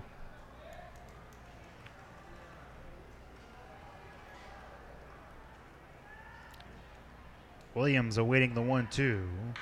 And he drills it in the air to center field. Kayla going back, but he's got a beat on it, and he makes the catch. Back-to-back 1-2-3 innings for the Dogs left-hander Jonathan Gagetskis. We're through 4 here at Muzzy Field. 1-0. Dirt Dogs lead it on the beat, the Bristol Blues Broadcast Network. Looking for a great day out on the golf course? Join us for the Central Connecticut Chambers of Commerce Golf Tournament taking place Monday, August 7th at Tunxus Country Club in Farmington. This tournament is tons of fun with lots of prizes, great food, free gifts, good company, and some beautiful golfing. Plus the chance to win 5 hole-in-one prizes, including $10,000, 2 Harleys, and 2 brand new cars. Sponsorships, foursomes, and individual golfer opportunities available. Register today at centralconnecticutchambers.org. Let's take this one to the top of the 5th. 1-0. Dirt Dogs lead the Blues on the beat, the Bristol Blues Broadcast Network in the deciding game for the 2017 Western Division crown and the rights to go directly to the semifinals, which are scheduled to start on Tuesday. You got to say hello to everyone at San Gennaro Pizza, located at 22 East Main Street in Bristol. You can contact them at 860-261-7791. That's 860-261-7791. They serve breakfast on Saturday and Sunday from 7 a.m. to 1 p.m. Brandon Morse will start things off for the Dirt Dogs here in the top of the 5th. Morse singled with 1 out in the 2nd inning and reached second on a wild pitch. First pitch from Kovacic is fouled away 0-1. Got the only hit for the Dirt Dogs back in the 2nd. The 0-1 from Blues right-hander is high and away, ball 1. By the way, I know you have a score update coming next inning, I believe. But I'm just going to give a hint to that. There's one game currently where here's the 1-1. Breaking ball popped in the air to right. Roy goes back, now comes in a bit, and Morse is retired as Roy makes the play for the first out of the 5th. And there's one game in the FCBL right now where one team currently has a 2 in front of its score. And I'll just say it's not just solely the number 2. They're trying to surpass the Blues record this year of 24 runs. There's a strike to Joe Jumonville, the right fielder. Back in the game against the Suns on Sunday, July 23rd. Kovacic deals the 0-1. Breaking ball down and away, but hits the corner 0-2. This is very impressive so far where we have seen out of Kovacic. Maybe would have came in the game anyway, but comes in the 3rd and so far looking really good on the mound. Fastball misses outside 1-2.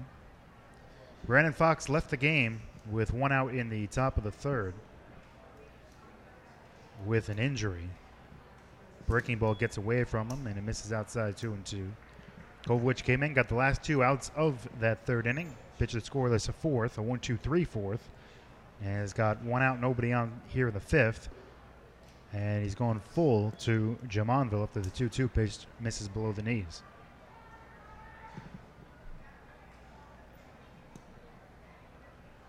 (3-2) hit in the air down the right field line and foul into the Dirt Dogs bullpen. And we'll do the 3-2 pitch again. And the man who threw out Jason Gonzalez in the 2nd, Andrew Bene, is on deck.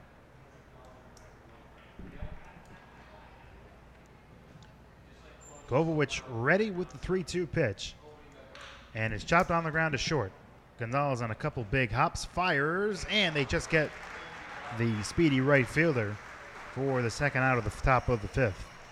And now stepping up is Andrew Bennett, who grounded out to Loparco back in the second.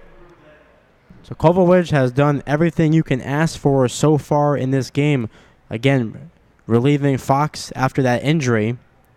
But the Blues so far having trouble against the best pitcher for the Dirt Dogs, the lefty Gageskis. First pitch to Benny is a fastball high, 1-0.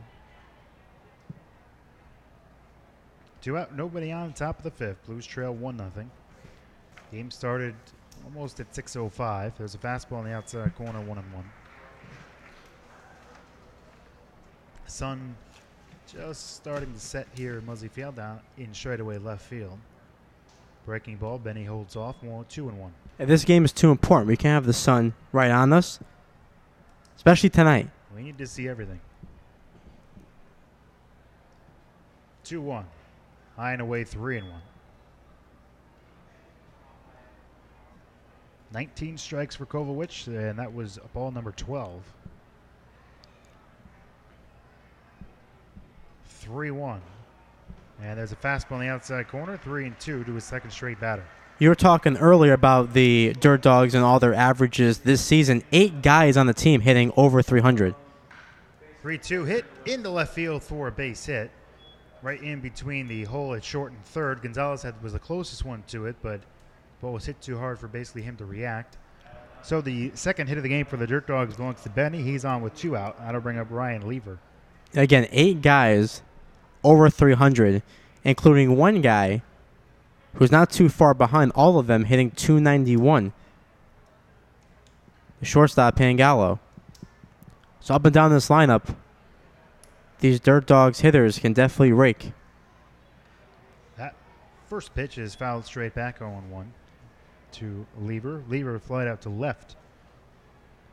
He was the final out that Fox recorded here in this game. They fly out to left. And Bennett, for a catcher, has 5 steals, so watch over him at first base. That one's line to right center field. That's going to get down for a base hit. The catcher will turn second. He'll go to third and make it easily. And a little 2-out rally for the Dirt Dogs here in the fifth. Back-to-back singles, and they have first and third 2 out. We go back to the top of the order, and Jack Gethings.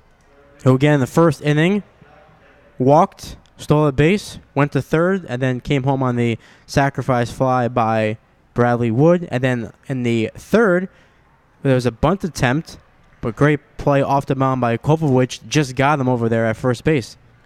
Now, Jeff Shane fell out in front of the plate giving signs. And the last time the Dirt Dogs were here, we saw them have a double steal. Yes, we did. So the Blues need to be prepared for anything that comes from the Dirt Dogs here. Now, they have the catcher at third base. You said he has 5 steals. He has fairly decent speed for a catcher. Gethings takes a strike on the outside corner, 0-1. Right here, this is a big moment in the game right now. What do Lever's stolen base numbers look like? He hasn't played in that many games. No stolen base attempts. 0-1, down and in, 1-1. I could see them doing it maybe with 1 out, take a shot, but with 2 outs, I think that'd be a little bit too risky to have that happen right here. Well, we saw them take a lot of risks in that last game where they ran all over the Blues. So it doesn't seem like they're afraid. They haven't had that many base runners to take risks so far. 1-1 pitch is in the dirt. Nice block by Schoenfeld. Keeps it in front of him, and they count 2-1. And again, with the Blues' upcoming schedule, it's pretty simple. They win, we'll see you Tuesday. If they lose, we'll see you tomorrow. Pretty short and sweet. Swing and a miss. Gethings can't catch up to that one, and the count 2-2.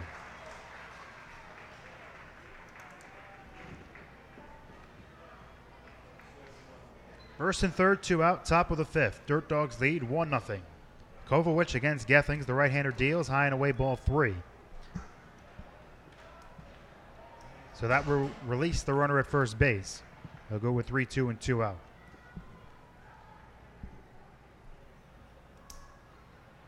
Gethings could be looking at that right field line as Roy is way over. The 3-2 is fouled away. We're going to have to do it again. That one's coming back on the field to play. Looks like that one struck the top of the grandstand and came right back onto the field. So we'll see if here if Kovacic can make that big pitch to keep this game 1-0, because with the runner Lever on first, anything in the gap could mean 2. Kovacic comes to his set about the chest. The 3-2, high ball 4. Tried to snap off a breaking ball. And right out of his hand, you could tell that was going to miss. So now he's in a jam. Bases loaded, 2 out. And that'll bring up the person who's driven in the only one in this game, Bradley Wood. And now Jordy Shiner is going out to talk to his right-hander, Kovacic. And Wood's last at-bat flew out to Mitch Williams back in the 3rd. So Bene's at 3rd. Lever at 2nd. Gethens with a 2nd walk of the game at 1st as the inning continues. I think we should make mention of the playoff scenario again, just so everybody has it. Blues do win. They become the 2 seed, and they get to pick whether or not they want to play game 1 at home. And if they do choose that, games 2 and 3 if necessary, are played on the road at whoever comes out of the quarterfinals, which is the 1-game playoff. If they choose not to play game 1 at home, they get the last 2 games of that series at home. Breaking ball strike to Bradley Wood, 0-1. Yeah, very tough decision, especially because the Blues are playing well on the road now. Not like way before in the season when they were really struggling away from Muzzy Field. The 0-1 from Kovacic to Wood is a breaking ball down and away, 1-1. See, personally, I think I would go with the home games for game 2 and 3. I think game 1, go on the road, get the victory, and come back home. 1-1 is hit in the air down the right field line toward the corner. Roy giving chase. It is foul. And the count 1-2 on Wood. That's probably what most teams would decide to do. Whoever gets the number 1 and 2 seeds. That little scenario of choosing whether you want to play game 1 at home and the final 2 on the road, or play game 1 on the road and the final 2 at home, that also goes for the championship series, which is scheduled to be played Friday, Saturday, and Sunday if necessary. Right, and I believe I saw that the home run derby rules do not apply in the championship. We go to extra innings. So if it takes us 20, we're going 20. 1-2 the count on Bradley Wood. Bases loaded, 2 out, top of the 5th. Dirt Dogs lead 1-0. Kovacic delivers, spoils it. Good breaking ball from Kovacic. But Wood put it into the picnic area down the right field line. This is definitely the first big moment of the game right here. Could really tell the tale the rest of the way if he makes the big pitch right there. 1-2 to Wood. Popped him up. Middle of the infield. Jason Gonzalez making the call. Now Leparco makes the call and the catch. And Kovacic pumped on the mound, slapping his hand against his glove as he gets out of the bases loaded jam in the top of the 5th. It's a pressure cooker in these do-or-die games. We head to the bottom of the 5th. 1-0 Dirt Dogs on the beat, the Bristol Blues Broadcast Network. The Beat and Bristol Blues Baseball would like to take you and 3 others out to the ball game. Listen to Bristol Blues Baseball home games on The Beat. Throughout the broadcast, Ricky and Mark will give out the Blues player of the game. Then head over to the Beat's website at bristolbeat.com or our Facebook page at Bristol Beat and look for the Blues Enter to Win form. All correct entries have a chance to win a family 4-pack of tickets to an upcoming home game at Muzzy Field. Each ticket comes with a first round of snacks on us, The Beat, and Bristol Blues Baseball. Listen for the player of the game to win on The Beat, the official broadcasters of Bristol Blues Baseball. We head to the bottom of the 5th inning. Here at Muzzy Field, Blues trail 1-0, but it could have been a lot more if not for that big out by Tyler Kovacic to end the 5th. Yeah, big pitch right there. It makes the correct one to get Bradley Wood to pop out to the third baseman, Leparco, to end that inning and keep the deficit at 1. So we'll see here if they can get to Gigeskis. It's been tough early on. Had their chance back in the 2nd. And leading off is Nick Roy, who walked, as well as Leparco. So we'll see here if they can follow suit and start off things for the Blues here in the 5th. The first 2 outs of the top of the 5th were recorded with no issue. And the Dirt Dogs got a back-to-back singles by Benny and Lever, the 8-9 hitters. Jack Effings walked to load the bases, and then Wood popped up to end the inning. So the Blues still trail by 1 as we head to the bottom of the 5th. As Mark said, Nick Roy starting things off.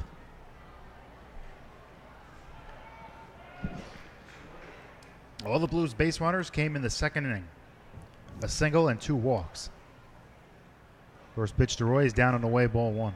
And you look back in that inning, that caught stealing Gonzalez.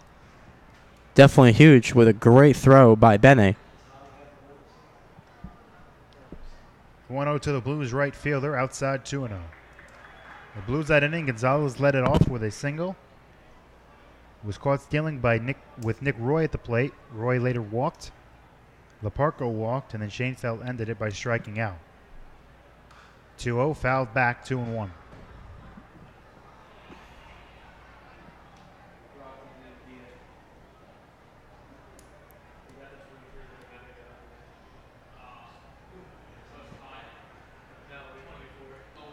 The 2-1 is fouled away, and the count evens up at 2-2.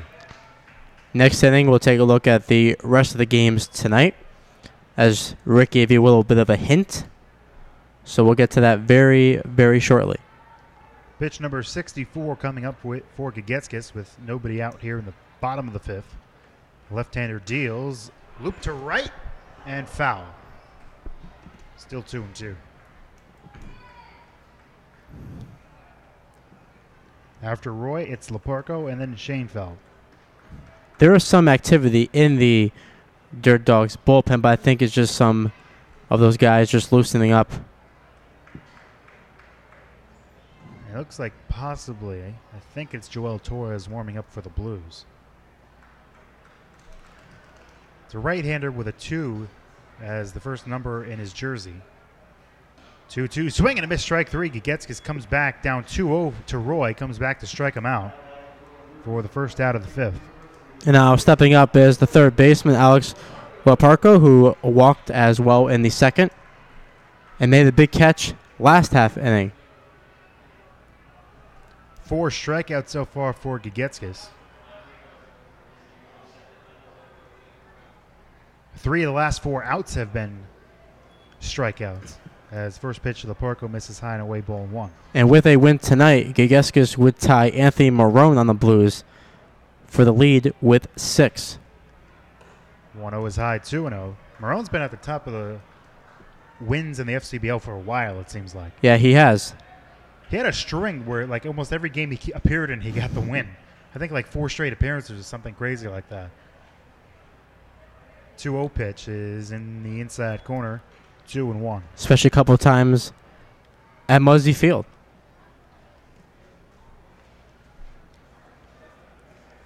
Gethings was in to start the at-bat to Leparco. That one's lined to center field. That's going to get down for a base hit. Second hit of the game for the Blues. Leparco, who has shown some speed in limited time, is on at first with 1 away. That'll bring up the catcher, Jeff Schoenfeld. The 2 victories for the Blues this season against the Dirt Dogs. The winning pitchers in those games, Kyle Hodson and Dakota Satar. 1 on, 1 out, bottom of the 5th. Blues trail 1-0. Schoenfeld struck out looking to end the second inning. That was the first strikeout for Gagetskis of the night. And he checks on Leparco before pitch is delivered to Schoenfeld. And Leparco, in a limited time with the Blues, has not attempted a stolen base. Could we see it here?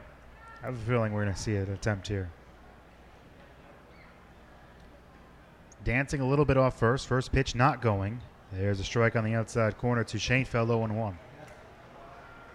Because even though Bene did throw out Gonzalez in the second, that should not stop the mindset of the Blues. 0-1 the count on Schoenfeld. Runner at first, 1 out. Bottom of inning number 5. That one's fouled straight back, 0-2. It's coming this way. If that net was not there, that was headed straight for our faces. Now, if it would have hit our faces, we have faces for radio. So you all would have been fine not having to see that. 0-2 the count on the Blues catcher. Gagetski sets at the belt. And we'll check on Leparco at first instead of delivering the Shanefield.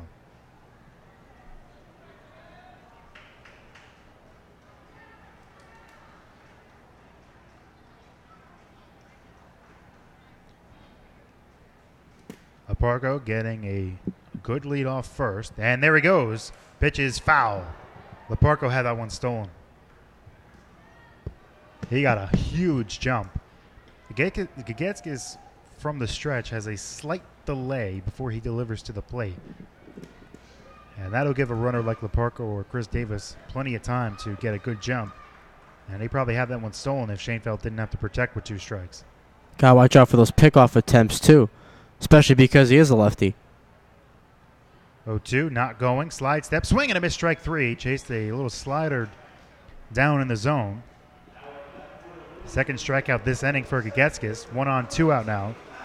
And that'll bring the second baseman, Max Goyon. And we can't forget about Gagetskis. He is from Connecticut, Windsor, attending Westfield State University.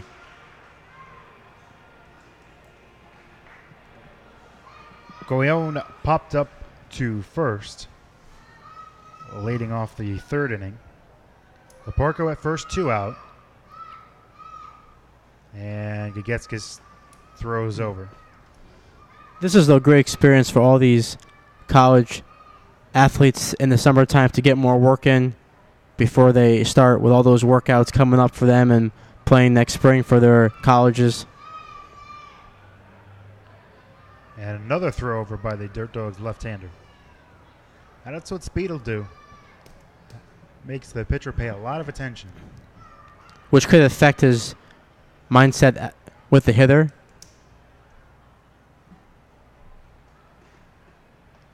And bluffs towards second, pitches down and away, ball 1. As we've seen so many times before, if a pitcher pays attention too much to a runner, that could affect the pitch selections at the plate. Especially there where Leparco, as you said, was bluffing. Long set, now a little snap throw to first. That's the 3rd one we saw already. Now Leparco has been very limited time with the Blues. But at Western New England for the Golden Bears in his career, another throw over to first base.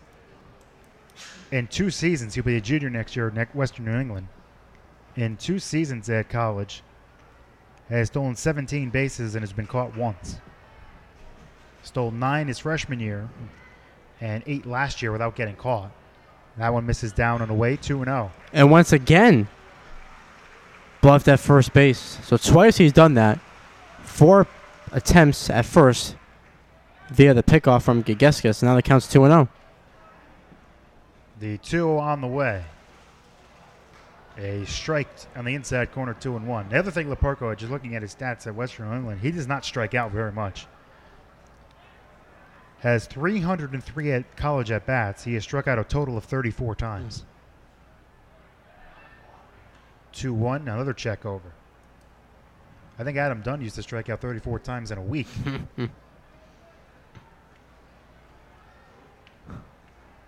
Struck out 16 times as a freshman, 18 times as a sophomore. 2-1, high 3-1. Logan Green on deck. And just with this at-bat right here, with all those throwovers, that makes Gagetskis fall behind in the count 3-1. So you would think here a fastball is awaiting Goyon. Another throw over to first. Number 6, we're keeping track. As now the bullpen for the Dirt Dogs, someone else is warming up.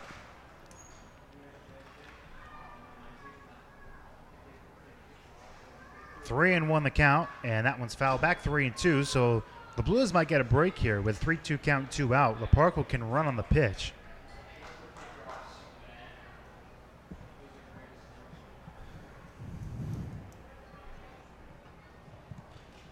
And I want to say that's Benjamin Lodge throwing in the Dirt Dogs bullpen, but I do not want to put my name to that just yet. Runner goes, and we'll have to do it again. That one got through the netting. And right to a fan, I think, who made the catch. Right behind home plate. So nice grab by that fan. You've got to pay attention over here if you're sitting right below us because that ball could come right back in you. Again, we'll do the 3-2 pitch to Goyon, and it's down the left field line, but foul. And we'll have to do it again, part 3. Great at-bat, though, for Goyon, the number 9 hitter, making Gageskis work for this last out. And as you said, the advantage does go to the Blues because Leparco will be off on the pitch, and anything hit, and the outfield could score him from first base. Again, the 3-2 pitch. Down and away, ball 4. First and second, 2 out in the bottom of the 5th. Go back to the top of the order, and Logan Green, who's 0 for 2 on the night. Ground out to the third baseman in the first, and flew out to the right fielder, Jumanju, in the third. And Gageskis will not get a chance to face Logan Green as he has already been pulled. The manager comes out and signals to the bullpen. So after 4 2/3, Gageskis cannot get the win in this as he departs with runners on first and second, 2 out. We'll see about the new pitcher on the other side of this break when we come back on The Beat, the Bristol Blues Broadcast Network.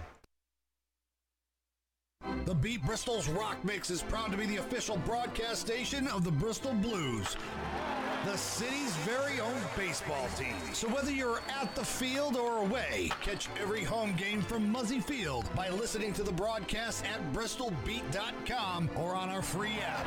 This year's winning combination, Bristol Blues baseball on Bristol's Rock Mix, The Beat.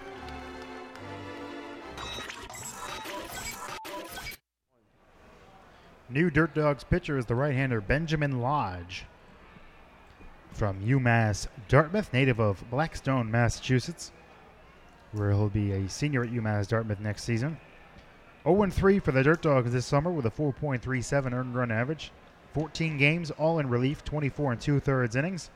Has struck out 29, walked just 8, and allowed 37 hits. He last pitched August 3rd against the Bravehearts, got the loss in that game when 1 inning allowed 3 earned runs. Last outing against the Blues came back on July 31st when a scoreless inning, struck out 2, allowed a hit in that game. Pitched a couple times this season against the Blues. July 11th, went 2 1/3 scoreless. July 8th, 3 2/3, 2 runs, 1 earned.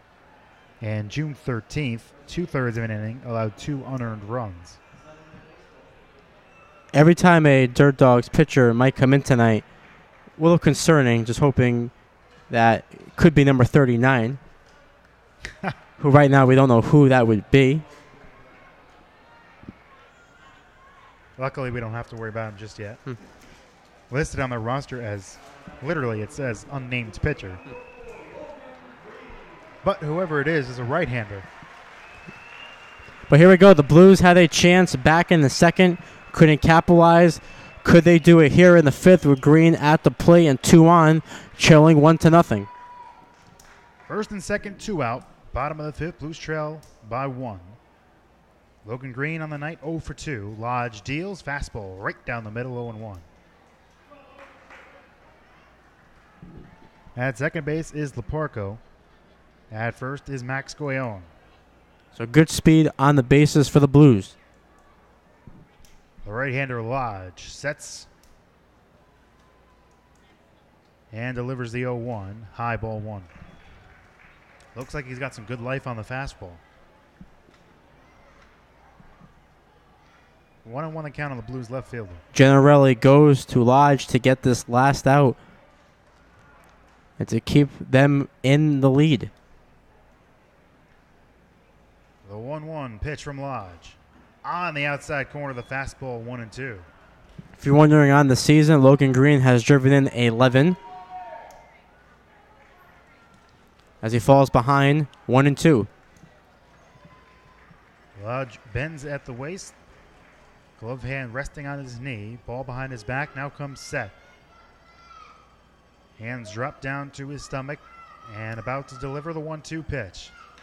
That's line in the left center field. That is going to be dropped by the center fielder. 1 run scores. They're going to wave Goyon around third. It's a 2-run double for Logan Green, and the Blues take the lead in the 5th. Wow, that was a close play right there by the center fielder. Kyle Kala had a great effort on that play. Ball just drops, and just like that, the Blues take the lead there as it is scored a hit.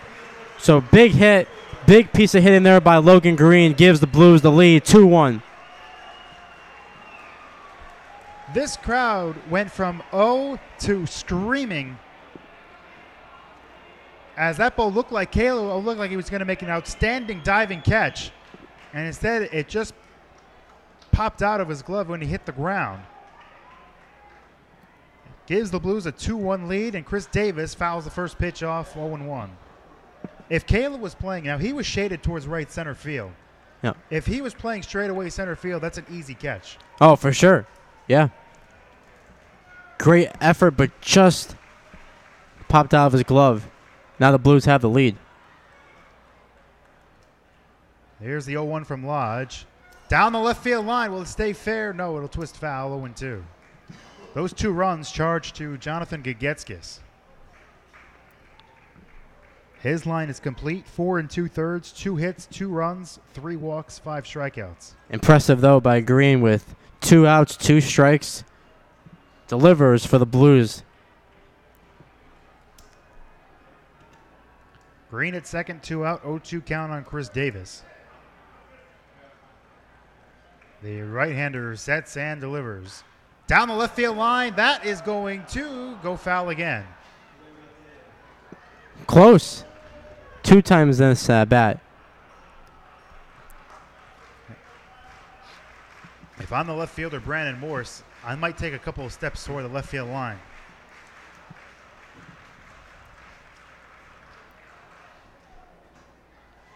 Oh, 2 the count on Chris Davis. 2 runs in for the Blues in the bottom of the 5th on a double that just evaded the grab of Kyle Kayla in center field. The 0-2 again tries out the left field line, and again it's foul. This one's out of play. Still 0-2. Love it, though, going the opposite field. Trying to drive in the 3rd run for the Blues and keep increasing that lead for them. And you have to do it, especially against this offense of the Dirt Dogs, with their big boys coming up in the top of the 6th. Again, the 0-2 pitch. Breaking ball high. 1-2.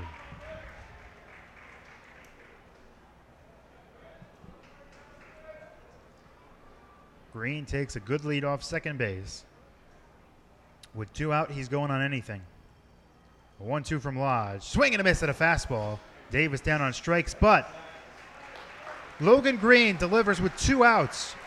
A 2-run double to center off the glove of Kyle Kayla gives the Blues the lead in this clinching game in the Western Division.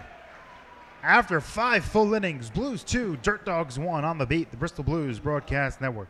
Do you have questions about your retirement? Ameriprise Private Wealth Advisor Christopher Fry can help. With the exclusive Confident Retirement approach, you'll work together to develop a retirement roadmap to get you where you want to go. Call Christopher today at 860-621-5657. His office is located at 100 Queen Street in Southington. The Confident Retirement approach is not a guarantee of future financial results. Investment advisory products and services are made available through Ameriprise Financial Services, Inc., a registered investment advisor. Go to bristolbeat.com ads directory keyword retirement.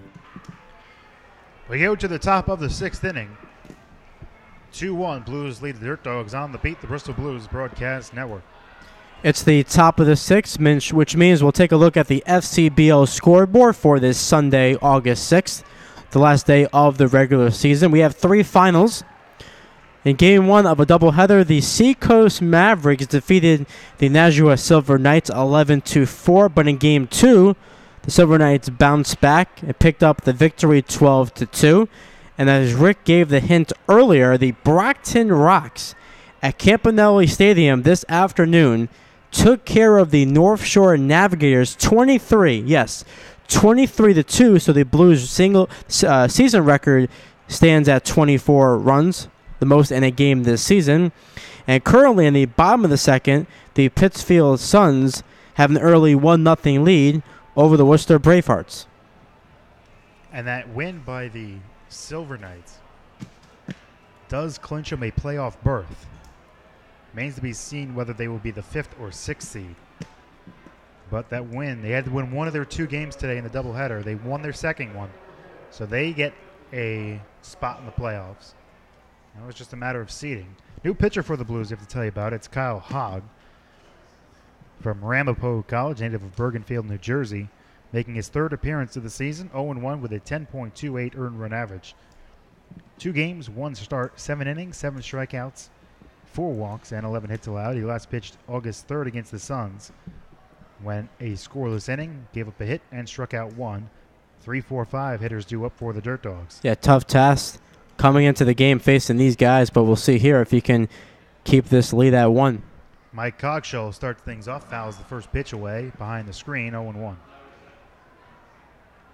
Both of his outs via a ground ball to Goyon at second base, 0-2.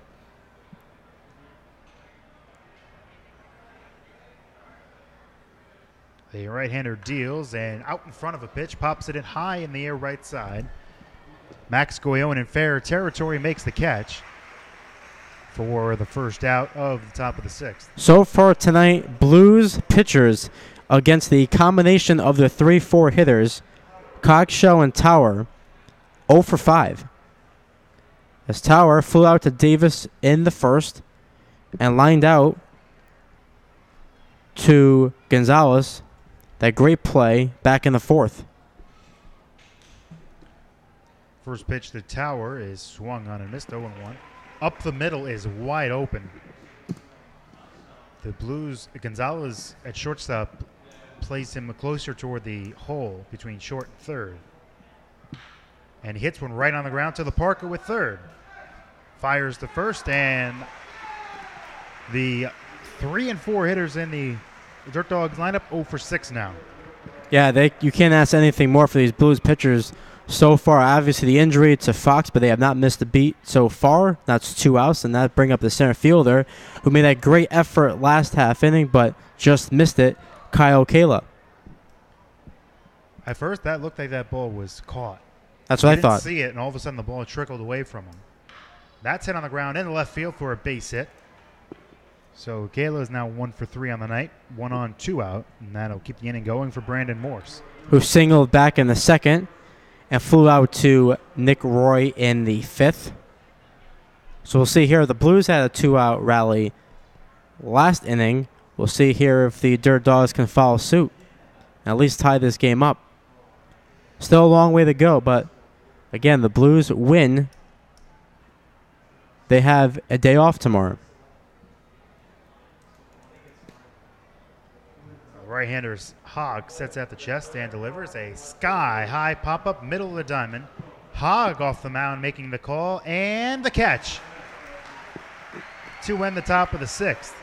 We're through 5.5 here at Muzzy Field. Bristol 2, Wachusett 1 on the Beat, the Bristol Blues Broadcast Network. The CV Mason Insurance Agency is a local, family-owned, independent insurance agency whose goal is to provide you with the best possible coverage at the best possible price. Their fully licensed staff will provide you the customer service you deserve. CV Mason, 254 Main Street, Bristol, insuring families and businesses since 1883. So rest assured, they aren't going anywhere. 860-583-4127.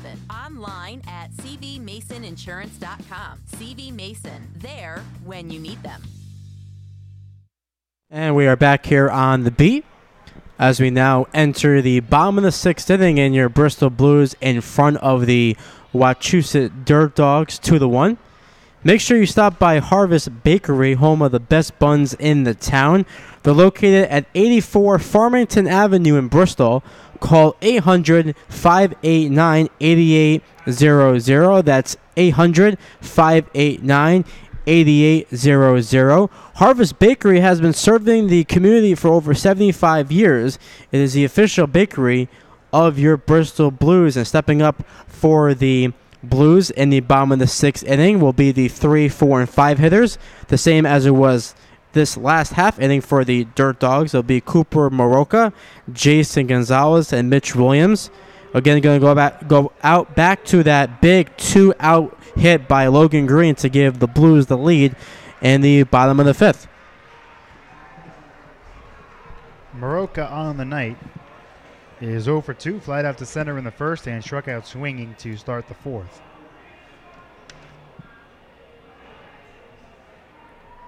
The right-hander Benjamin Lodge back out for another inning. And the first pitch to Maroka is down low, ball 1.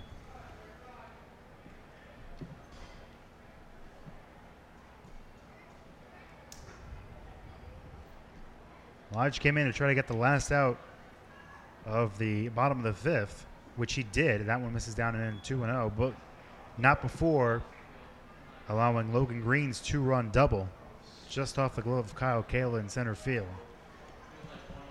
for the Blues to take the lead. 2-0 is down on the way 3-0.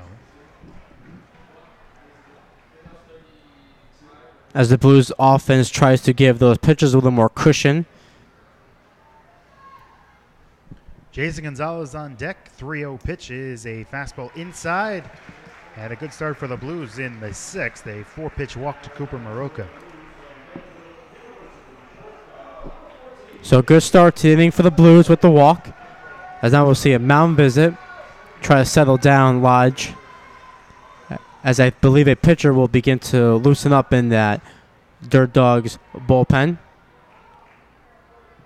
Especially if a pitcher doesn't have it, you have to make that quick early in this one because of the importance, as we have documented, with both teams looking to win the West Division and not play tomorrow. There's a left-hander just got up in the Dirt Dogs bullpen. And looking at the Dirt Dogs roster, it's not Jonathan Gagetskis. He's out of the game. And that leaves Jack Harlan, Eddie Santiago, and Nick Dombrowski. Excuse me, Domkowski.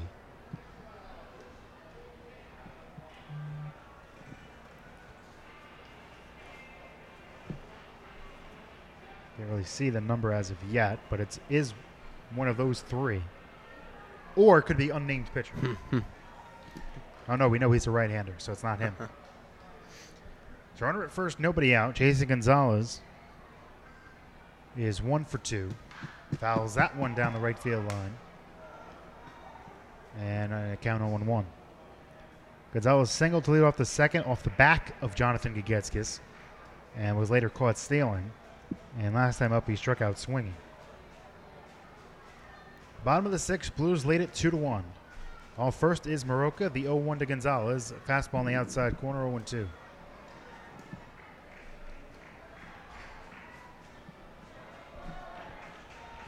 And nobody warming up in the Blues bullpen. The right-hander Lodge sets and delivers the 0-2. That one's line in the right center field. That's going to get down for a base hit and one hop against the wall.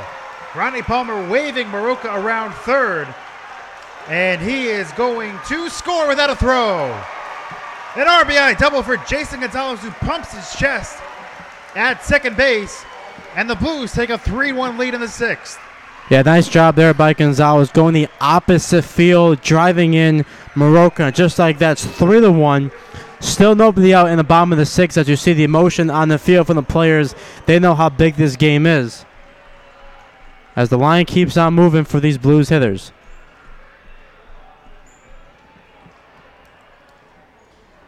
Mitch Williams 0 for 2 so far. Has popped up to short and flied out to center. And now another mound visit, maybe to delay.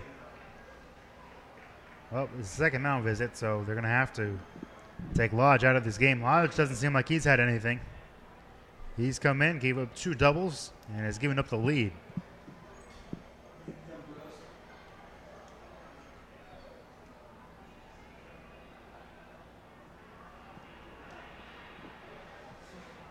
A long trip to the mound. And now finally the umpire signals for the pitcher to come in as Domkowski gets a couple more, which if we did in fact find out it's Domkowski, gets a couple extra warm-up tosses. So Lodge departs, and we'll tell you about Domkowski's numbers when we get back on the other side of this break on the Beat, the Bristol Blues Broadcast Network. Sometimes we make mistakes in our lives, and you may require a bail bondsman. Joe from Fernari Bail Bonds will bond you out with fast, professional service. He'll treat you with the respect and dignity you deserve. No bond is too big or too small. So when you're in trouble, give Fernari Bail Bonds a call, and Joe will get you through your most difficult situation. Joe is not only your bail bondsman, he's also your friend. Attorney referrals are available. Call Fernari Bail Bondsman at 860-919-3129. Payment plans are available, and all major credit cards are accepted. Joe's the man to get you out of a jam. Go to bristolbeat.com's ad directory, search keyword bail bonds. The new pitcher for the Dirt Dogs is the left-hander Nick Dumkowski from West Springfield, Massachusetts. Goes to the University of Hartford, the alma mater of new Hall of Famer Jeff Bagwell. Dumkowski is 1-1 in 6 games for the Dirt Dogs this season with a 1.08 earned run average. 10 innings pitched, he struck out 16, walked 2, and allowed 10 hits. Last outing came on August 4th against the Suns. Got the win in that game, went 2 1/3 scoreless innings, striking out 5. This will be his first appearance of the season against the Blues. Comes into the game with a runner at second, nobody out, and a run in for the Blues in the 6th. The Blues bats were silent through 4 innings. They scored 2 with 2 outs in the bottom of the 5th, 1 so far with nobody out in the 6th. They take a 3-1 lead over the Dirt Dogs. And the Blues just 9 outs away for winning the West Division. Again, started the season 0-6 with a great turnaround, which began against the Dirt Dogs in that doubleheader all the way back on June 9th. And looking for more here with the Wild Thing at the Dish. You know, we said a couple weeks ago when we first started talking about this game in promos about fireworks, about how this may come down to the division. As Mitch Williams hits a high fly ball in the air to left, toward the line and making the catch is a left fielder Brandon Morris for the first out. 1 pitch, 1 out for Dumkowski. Still a runner at second, and that'll bring up Nick Roy. So the lefty-lefty matchup, Dombrowski wins that one, as now he faces a righty in Nick Roy, who walked back in the 2nd and struck out last inning in the 5th. But yeah, we talked about this game forever. We said mark it on your calendar. Of course, with the fireworks off the field, but especially with what this game means on the field as well. First pitch to Roy misses for ball 1. Now, Dumkowski, he's not had many appearances. This was his only 7th appearance of the season. But in a limited sample size, right-handed batter is actually hitting much worse than lefties coming into this game against the left-hander. That's chopped on the ground to short. There will be 1 play, and it's made at first. On his way to third is Gonzalez with 2 out. Nice play coming in by Lever. So runner at third, 2 out, and that'll bring up the third baseman, Alex Laparco, who has reached base twice, the new Blues player, with a walk in the 2nd and a single, and later scored on the big 2-run double by Logan Green. And I believe Laparco was the one who threw Kagetskis off his game. By getting on base, having to throw so many balls over to first, as the first pitch to Laparco hits the corner, strike 1. Was it 5 or 6 times over the first base? That was just during 1 at-bat. He did it a couple more times during another at-bat. 0-1 pitch, swing and a miss, 0-2. Left-hander on the mound, Jason Gonzalez at third base can take a large lead. Get as far down almost as he wants. 0-2 pitch, hit on the ground to third. Diving play by Gethings, throw to first, is he going to get him? Oh, he got him! What a play by Jack Gethings, getting the speedy Laparco and keeping another run off the board. You might want to put a star on that one and keep that in mind for later, if this game gets a little closer. The Blues do get a run on the Jason Gonzalez RBI double, and we head to the 7th.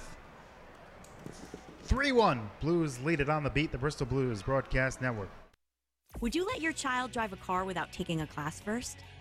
Heck no. So don't let them graduate high school unprepared for the real world. This program introduces a student to themselves, unlocking their full potential, help your kids find their gift, leading to a successful life. Classes are available locally and nationwide. Sign up your student today. ages 10 and older. For more information, call 860-309-0182 or visit bristolbeat.com, add directory, keyword, work it.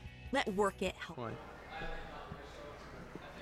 We take this Western Division clinching game to the 7th. Blues 3, Dirt Dogs 1 on the Beat, the Bristol Blues Broadcast Network. And due up for the Dirt Dogs in their half of the 7th, it'll be the 7, 8, 9 hitters, Joe Jumonville, Andrew Benny, and Ryan Lever. And what a fantastic play by Jack Gethings at third base, getting the speedy Leparco Murphys, the dive to his left, getting up and just getting Leparco to end the inning. Never thought he was going to be able to get him out at first, especially with the speed of Leparco, but just got him. And as you said, we could look back at that as being a big play in that game because, he doesn't make that play. The Blues get another run, and we look at the scoreboard, it could be 4-1 right now. Not only that, 4-1, but one of the fastest guys on the team at first base who just had the disruption in the 5th inning by him getting on base.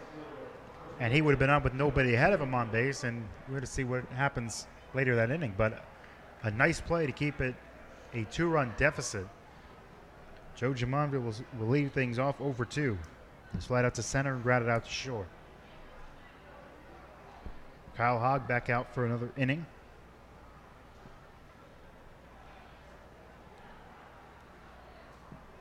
And the first pitch is low for ball 1.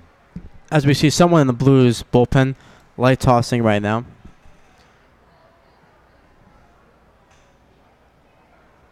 The 1-0 from the righty Hogg is at the knees, 1-1. Hogg came in the 6th. Pitch they scoreless inning, allowed 1 hit. 1-1 from the right-hander is fouled. First base side, 1-2.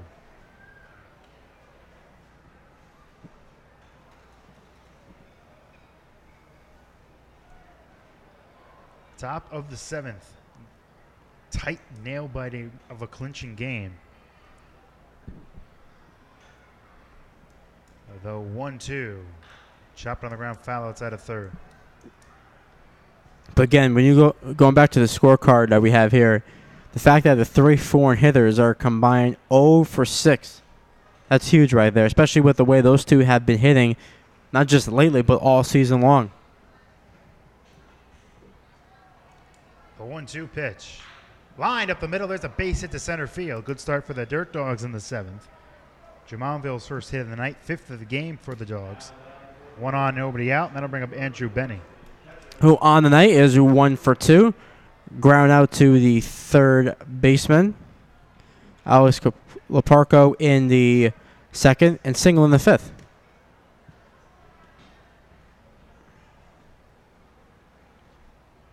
Benny went all the way to the 3rd when the Dirt Dogs had the bases loaded in the 5th. That Kovacic got out of with a pop-up. 1 on, nobody out in the 7th. Blues lead by 2. First pitch in the dirt. Nice block by Schoenfeld. Ball 1.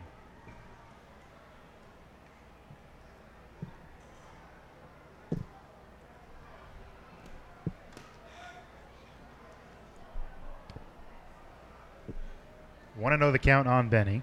We're going to take a look at that top of the 5th. Go back to that at-bat by Bradley Wood as being a big part of this game, too, so far. Hogg deals. High ball 2. Because at that time, the bases were loaded with 2 outs, and he popped out to Leparco to end that inning. So a couple of certain plays, instances in this game that we will definitely circle and keep a close eye on. That at-bat there, the dive. Hogg checks on the runner at first. The dive by Kayla in the outfield, and then the great play by Gethin's last inning. Jumonville has good speed. Has stolen 10 bases this year. Has been caught 3 times.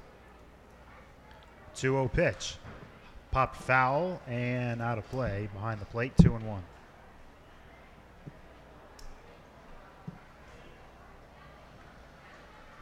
Dirt Dogs bullpen quiet. And that's Joel Torres warming in the Blues bullpen. Yeah, you got to make sure if Ryan Palmer, all those arms are ready to go, especially if a pitcher struggle on the mound. You can't take a chance. You got to make a move. The right-hander, Hogg, delivers the 2-1. Breaking ball. Hangs inside 3-1. Always tough for a manager in these situations, especially in the big game. Always could be second-guessing. As we see how many times Major League managers always get criticized for a certain call they make. But it seems like managers can never win because either they look like a genius or they make a bad decision. That's the life of a manager for you. 3-1 pitch. Ooh, Benny thought it was high, but it's called a strike. 3-2. Now here do we see Jumonville. Will he go on this pitch? But a lot of times before on 3-2, we have seen a lot of these players in the league all season long hold up and not go right away. Well, the Dirt Dogs have been pretty aggressive this year. My guess is he goes to Wooch, a quick throw to first. And Hogg was trying to catch him sleeping, but he gets back. Yeah, if you're careful with Jumonville, obviously you want to get a big lead over there at first, but you don't want to get picked off. Hogg sets at the chest. I guess as he's going, and there he goes. And that's fouled back, and we'll have to do it again. You would think here, if he loses Bene,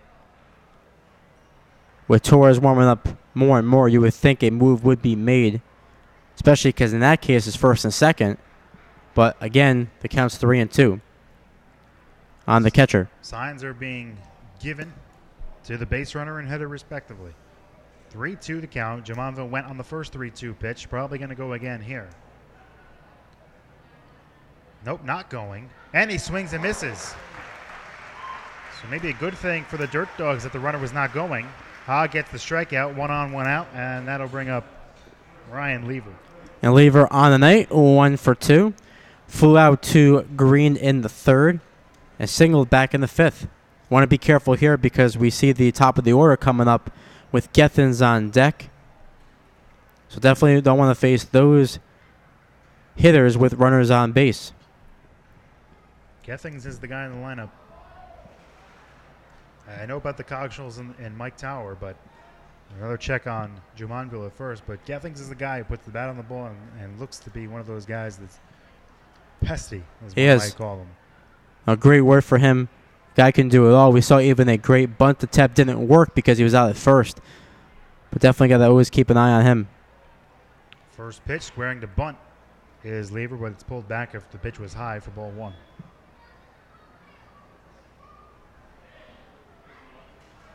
(3-1) Blues lead it. Top of the 7th, 1 on, 1 out. Dirt Dogs scored a run in the first, have not scored since. The Blues with 2 in the 5th and 1 in the 6th. Fastball in the upper part of the zone, 1-1. And because he gets the out there with the strikeout of Bene, allows Torres to warm up even more before coming into the game. But obviously Palmer wants to avoid that and maybe go to Torres in the 8th. Hogg staring in for the sign from Schoenfeld. Now comes set at the chest. Jumonville with a short lead off first. And that's fouled away, 1-2. And you never know in these type of games as well with the closer. Maybe Curtin, if the Blues still have the lead, maybe Palmer will ask him to get more than 3 outs. But very possible. Don't know yet. Curtin hasn't that much gone multiple innings. But if Ronnie Palmer asked him, he might. That one's poked on the ground towards second. Diving play by Goyon. Goes to second for the force. What a play by Max Goyon. After diving to his left to make that play, I thought the only play he would have had was at first. Instead, he tries to get the lead runner, and he gets him, with Jason Gonzalez stretching out at second base like he was a first baseman. So fielder's choice goes 4-6.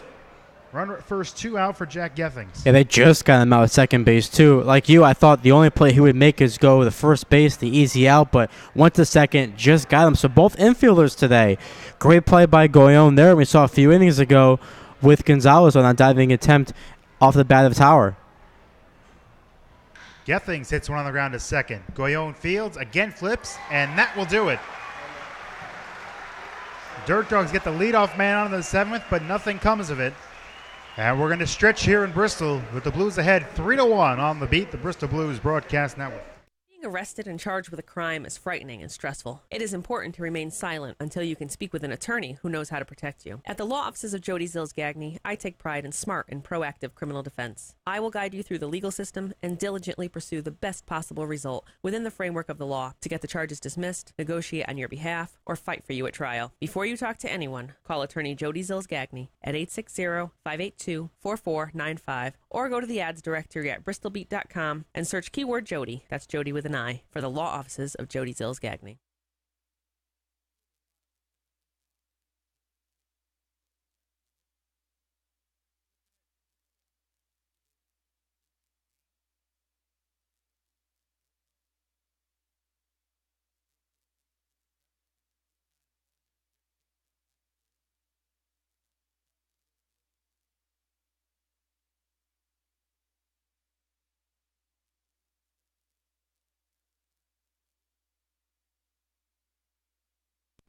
They win, and they will get a spot in the semifinals, which is scheduled to begin on Tuesday. The semifinals are a 3-game series. The team needs to win twice to move on to the championship round, which is also a 3-game series scheduled to start Friday, Saturday, and Sunday if necessary. If the Blues lose, they will play a 1-game playoff tomorrow. If the Blues lose, they automatically get the number 3 seed in the playoffs, and it will be a home game tomorrow at 7 p.m. Just depends on who the opponent is. That will be decided later based on the scores of other games. But if the Blues win tonight, they go to a number 2 seed as the Western Division winner. The Eastern Division leader and number 1 seed are the Brockton Rox, who Mark said earlier, the Rox won 23-2 tonight against the North Shore Navigators. Shane Felt leads off and fouls the first pitch away, 0-1.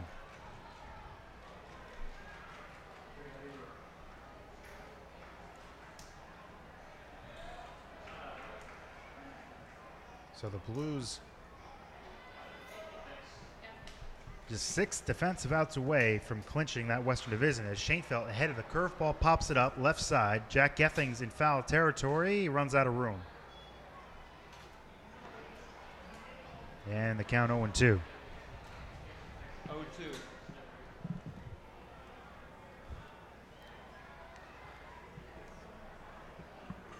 0-2 the count on Shanefeldt, leading off the 7th.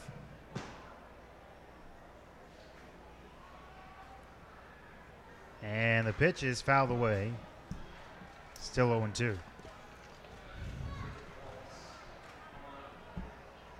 Nick Domkowski, excuse me, I keep messing up his name. Nick Domkowski came in last inning. Again, the 0-2 to Shanefeldt is fouled away. And it's still 0-2. And coming up next inning for the Dirt Dogs will be the 2, 3, and 4 hitters. Wood, Cockshell, and Tower. Again, the 0-2. Line to third. Gethings makes the catch before it hits the ground. So Shanefeldt lines out to the third baseman for the first out of the bottom of the 7th. That'll bring up the number 9 hitter, Max Goyon. Max Goyon flew out to the first baseman. Tower in the 3rd and walked and scored a run in the 5th. Had a great at-bat, worked that walk, which led to the big hit by your on-deck hitter, Logan Green. Goyon hits a sky-high pop-up, third base side. Gethings in foul territory makes the catch for the quick second out of the bottom of the 7th. And now speaking of Logan Green at the plate, his previous at-bats, besides that big hit in the 5th, ground out to the third baseman Gethings in the 1st, and flew out to the right fielder Jumonville in the 3rd, but then his big hit in the 5th gave the Blues the lead. By the way, should make mention there was a new second baseman for the Dirt Dogs. That's Jake Coro. Took over defensively. Pitches a strike to Logan Green, 0-1. Coro was in the on-deck circle at the end of the top of the 7th in place of Bradley Wood. Wood drove in the only run of the game for the Dirt Dog with a sac fly in the first as Green takes outside ball 1.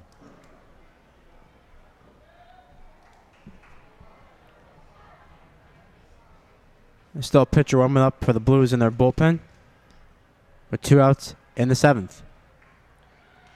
Green pops it up first base side, foul territory, and out of play, 1-2.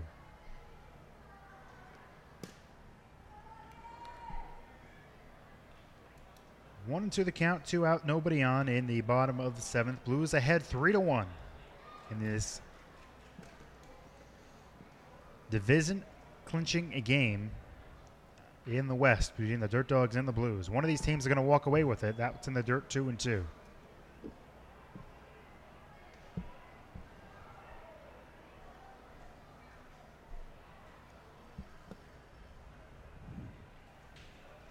And whoever loses this game, again, will play tomorrow and will host the number 6 seed.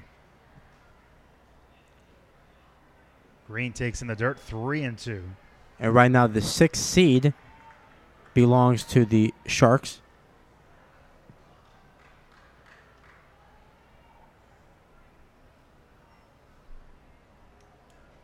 And I think the Bravehearts still had a shot at this, so that's not official yet. As Green hits one in the air to center. Kayla getting back, and he makes the catch. 1-2-3 inning for Domkowski in the 7th. Let's take this baby to the 8th. Bristol 3, Wachusett 1. On the beat, the Bristol Blues Broadcast Network.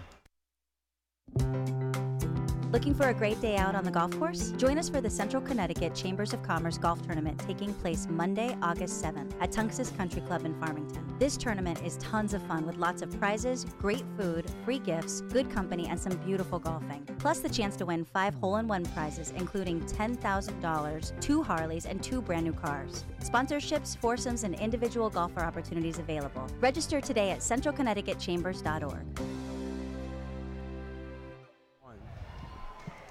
New pitcher to tell you about for the Blues as we enter the top of the 8th inning. Blues 6 outs away from clinching the Western Division title and the number 2 seed in the FCBL playoffs. The new pitcher is Jacob Wallace out of UConn. 0-3 with a 2.36 earned run average this season in 13 games, 1 start.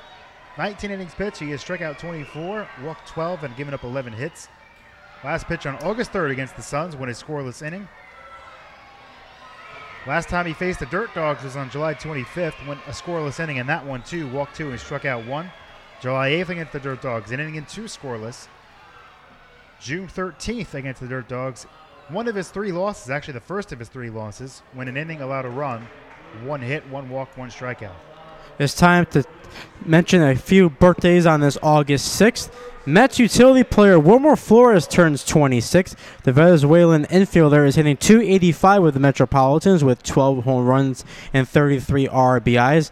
On July 29, 2015, during a Padres-Mets game, trade speculations were floating around that the birthday boy was going to be traded along with pitcher Zach Wheeler to the Brewers for Carlos Gomez. Flores was seen on the field getting emotional. That trade fell through, and 2 days later, on July 31st, Flores hit his first career walk-off home run against Felipe Rivero and the Washington Nationals. From one current Met to a former Met, pitcher Victor Zambrano turns 42. Back in 2004, the Tampa Bay Rays starter was shipped to the Mets for pitching prospect Scott Kazmir. In 2.5 seasons, Zambrano's record with the Mets was just 10-14. The righty's career ended with the Baltimore Orioles in 2007. And Rockies relief pitcher Jake McGee turns 31. McGee is currently on the DL with a back injury. He began his playing career with the Tampa Bay Rays, and his first strikeout came against future Hall of Famer Derek Jeter. The 2, 3, and 4 hitters due up for the Dirt Dogs against the new Blues pitcher Jacob Wallace. Jake Coro will receive his first at-bat of the game. Went in defensively last inning for the Dirt Dogs at second base in place of Bradley Wood. Bradley Wood, when he was in the game, had a sac fly in the first, flied out to third. Wow. Let's try this again. popped up to first in the third. There's a strike 0-1, and then popped up to third in the fifth. 0-1 the count on Cora. And guess who's stretching out in the Blues bullpen? Curtin. 0-1, outside ball 1. Coro on the season comes into this game hitting .208, 5 hits and 24 at bats, no home runs, 2 RBIs, 4 walks. Wallace deals, fouled away, 1-2. And especially the bats coming up, Cogshow and Tower have been quiet all night. The two of them combined are 0 for 6. Two of the best hitters the FCBL has this season. The righty Wallace with a high leg kick, and Coro strikes out swinging on a fastball away, 1 away in the 8th. We see one all-star on the mound, Wallace, another one warming up, as Cogshow is now at the plate with 1 out, and the Blues just 5 outs away from taking home the West title.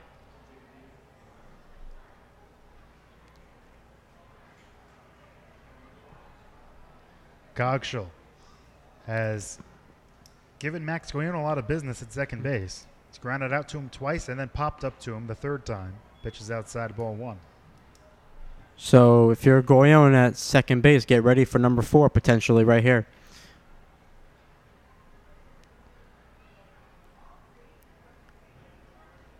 I want to know the count on the good left-handed hitting Cogshow. Wallace deals outside corner, 1-1. That one looked a little bit outside. But Wallace gets the call, and this is a big at-bat right here because even though Tower is 0 for 3, you don't want him with a runner on base as the tying run.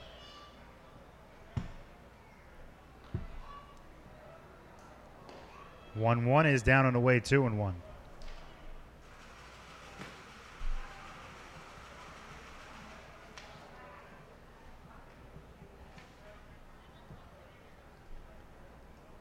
Tower on deck, and then Kayla after him if it gets to him. Both bullpens currently quiet. No one's throwing. And time is called by Cogshow at the mound, at the plate before the 2-1 pitch. If this game stays the way it's looking right now, we'll go back to that diving attempt by Kayla, which allowed those 2 runs to score back in the 5th.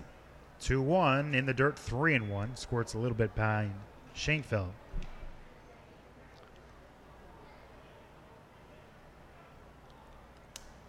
Top of the 5th over in Pittsfield. And the Bravehearts lead at 3-1. So if Worcester wins, they are in as the 6th seed. And Martha's Vineyard, who came into today as the 6th seed, is out of the playoffs. 3-1, low ball 4. So Cogshow walks, and that'll bring up the big power bat of Zach Tower. Mark said at the top of the broadcast, leading the league in home runs and leading the league in runs batted in, both by good margins. And that's crazy to think when you're going through the scoreboard that the team that, as you said, began the night in 6th place, the Sharks, not even playing. They had Sunday off. First pitch from Wallace to Tower. Fastball on the outside corner, 0-1. You know, Tower's thinking one thing right now. Try to even this game up here. Not going to be easy facing an all-star pitcher on the mound in Wallace. And look where Logan Green is standing in left field. He's basically in the parking lot. He might be able to lock my doors for me. I think I forgot to lock them. 0-1. Swing and a miss, 0-2 on a big swing, and the ball down in the dirt. That's one thing we have seen a lot from Tower in his visits to Muzzy Field. Always big swings. Guys, always looking for that home run.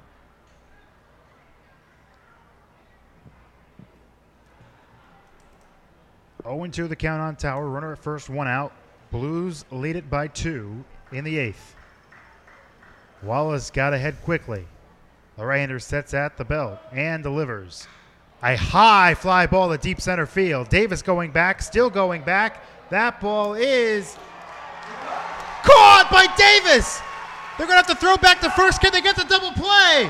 Yes, they do. Oh, my goodness. What a double play.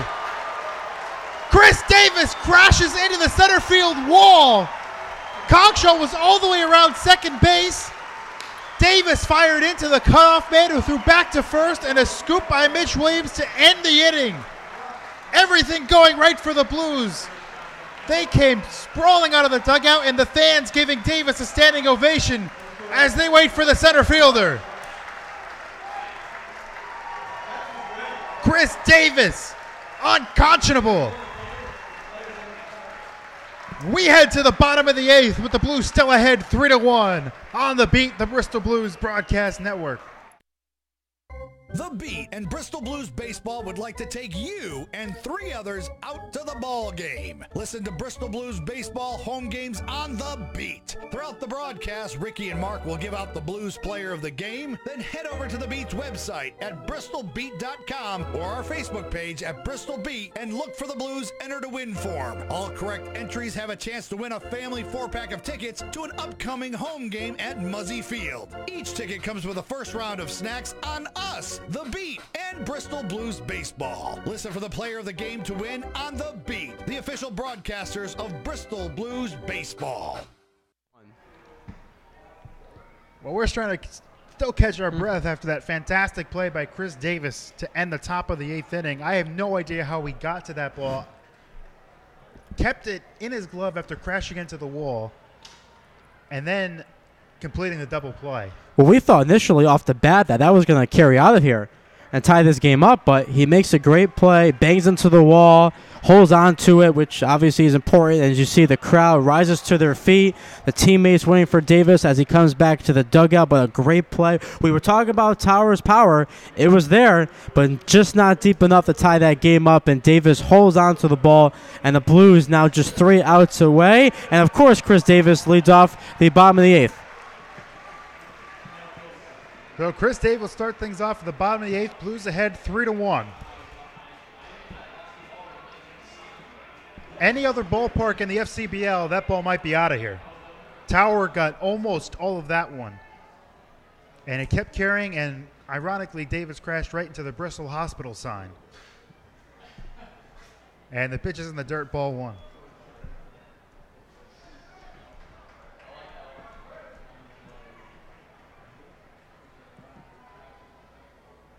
It's Davis, Maroka, and Gonzalez, 2, 3, and 4. The Dirt Dogs try to keep the Blues at 3. Fastball, a strike on the outside corner, 1-1. And the Dirt Dogs are waiting for Tommy Curtin in the 9th, who's now getting loose, trying to win this division in the West for the Blues. The 1-1 to Davis, swing and a miss. Out in front of a slider, 1-2. Again, if the Blues win, they go straight to the semifinals as the number 2 seed in the FCBL and await the higher seed that comes out of the 2 one-game playoffs that are scheduled to be played tomorrow. 1-2, swing and a miss, strike 3. Davis down, swinging, 1 away in the bottom of the 8th. Right, and once again, if they win here tonight, that means we will see you either Tuesday or Wednesday. That's correct. The Blues have the option, remember, to pick whether they want to play 1 game at home on Tuesday and the following 2, if there is another 2, there's definitely going to be 1 on Wednesday, and if necessary on Thursday.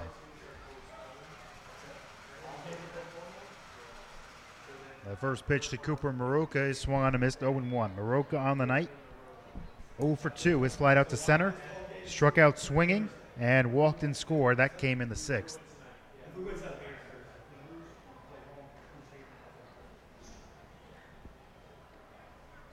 Oh and 1 pitch to Maroka is swung on and missed. 0-2 on the Blues DH. And coming up for the Dirt Dogs in the 9th will be 5, 6, and 7. Kayla, Morse, and Drummondville. The 0-2 pitch from Dombrowski is popped in the air, shallow center field. The man who's leading off the 9th inning, Kayla, makes the call on the catch for the second out of the 8th. So if the Blues hold on, we know which play we're going to talk about a little bit later. Man, that was one heck of a catch by Chris Davis. Crashing into the wall, holding on to it.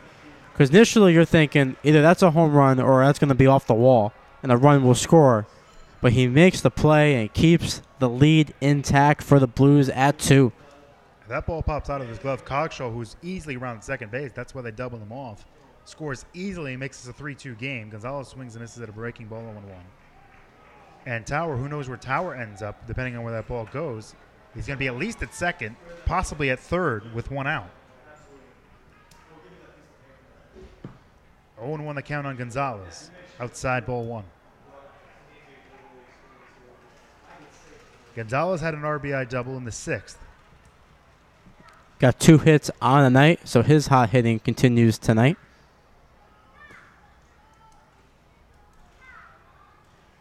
One pitch is fouled right side out of play, 1-2. Gonzalez also made a nice play at short on a line drive by Tower earlier in the game. 1-2 the count on the Blues shortstop. 2 outs, bottom of the 8th. Blues lead it 3-1. Curtin getting warm in the bullpen. The 1-2 pitch. Swing and a miss, strike 3 on a breaking ball, and that'll do it. We'll take this to the 9th. Blues 3, Dawgs 1. As the Blues try to clinch the division and the number 2 seed in the playoffs. Here on The Beat, the Bristol Blues Broadcast Network. The Beat Bristol's Rock Mix is proud to be the official broadcast station of the Bristol Blues, the city's very own baseball team. So whether you're at the field or away, catch every home game from Muzzy Field by listening to the broadcast at bristolbeat.com or on our free app. This year's winning combination, Bristol Blues baseball on Bristol's Rock Mix, The Beat.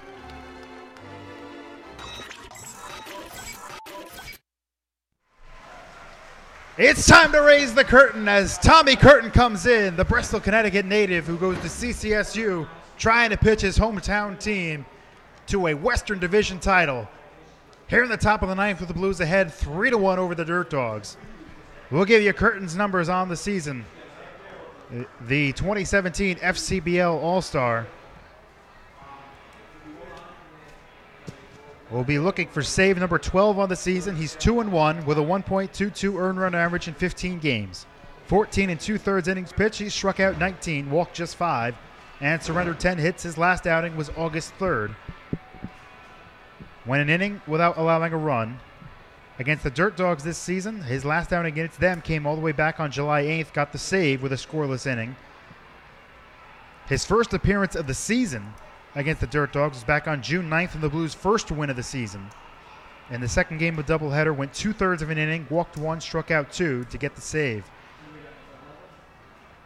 Due up for the Dirt Dogs in the 9th. It's going to be the 5, 6, and 7 hitters. Kyle Kayla, Brandon Morse, and Joe Jamonville. Of course, throughout the whole season, we always talked about how the Blues and them winning games here at Muzzy Field, but everything turned around for them overall with the play on the road away from here. And I think you can look back to a date, probably that July 23rd, where they scored 24 runs against the Pittsfield Suns. That really got them going on the road, because you got to play well in both here and when you're not playing here. And they have done that so far, especially with the playoffs. Every game is not going to be here. So for them to turn around their season, not only at home but on the road, it's been pretty impressive to watch all season long with this Blues team. And Mark, while we have time, let's go over the news we were just given. Yes. All games tomorrow, there will be no playoff games whatsoever tomorrow because of the rain that's coming in. Correct. So all those games will be canceled. The quarterfinals will be played on Tuesday. All those are 2 one-game playoffs as Tommy Curtin's ready in the top of the 9th. First pitch to Kayla, fastball, strike 0-1. And that pushes the semifinal start from Tuesday to Wednesday. The Blues will be playing, if they win this game, a road game to start. So the first Blues home game in the playoffs will be on Thursday, and if necessary, on Friday. So that decision has been already made by Ronnie Palmer that they would go on the road for game 1. 0-2 the count on Kayla. Curtin deals. Swing and a miss on a high fastball, one away in the ninth. Blues 2 outs away from making that schedule happen. As now Brandon Moore will step up. Morse. But definitely I think in that case there, again, Palmer making the choice to go on the road game one, especially the way they play. And if you win that one, all you have to do is just split or even potentially win game two and take care of business and not even worry about a third game. Nolan Kessinger squares the bunt, a pinch hitter for the Dirt Dogs. Kessinger on the season, hitting .254 with 3 home runs and 11 runs batted in 118 at-bats. He's pinch hitting for Brandon Morse, the left fielder, who was 1 for 3 with a single. 0-1 the count on Kessinger. 4 pitches, 4 strikes for Curtin. That was the first ball, misses down and in for ball 1. And I believe the last time the Blues made the playoffs was in 2015. They won the division title that season, and that was their first year of existence. 1-1 popped up. Third base side. That is going to be foul. What a reach at third base by Leparco near the fence that separates the field from the bleachers. Leapt, and the ball was just out of his reach. If he made that catch after all the great defensive plays that have been made tonight, wow. With a count 1-2 on Kessinger. Curtin delivers. Swing and a miss. He struck him out. Out in front of a slow breaking ball, and now the Blues are 1 out away. 1 out away for winning the West Division. Tommy Curtin back-to-back strikeouts as Drummondville is the last hope for the Dirt Dogs. But a lot of top 10 plays worthy tonight, but obviously going back to that play by Chris Davis, just wow in the top of the 8th. First pitch, breaking ball outside, ball 1. Blues on the top step of the dugout, ready to celebrate. And don't forget, fireworks after the game. The 1-0 pitch, down and in, 2-0. On deck if it gets there is Andrew Benny, the catcher. 2-0 the count on Jumonville. Curtin sets at the belt and delivers. Fastball on the outside corner, 2-1. Again, if the Blues get this final out, their first home playoff game will be on Thursday. 2-1, grounded to third, off the base, and Leparco fields it, and it's going to be an infield hit. Leparco had it all lined up, and it hit the base before it got to him, so an infield single keeps the game going for the catcher, Benny. Who does have a hit tonight, back in the 5th, grounding out to the third baseman, Leparco in the 2nd, and struck out in the 7th. As Benny is now the tying run at the plate. For Jumonville, his 2nd hit has 2 of the Dirt Dogs' 6 hits. Tommy Curtin this season has not given up a home run. Breaking ball high, ball 1.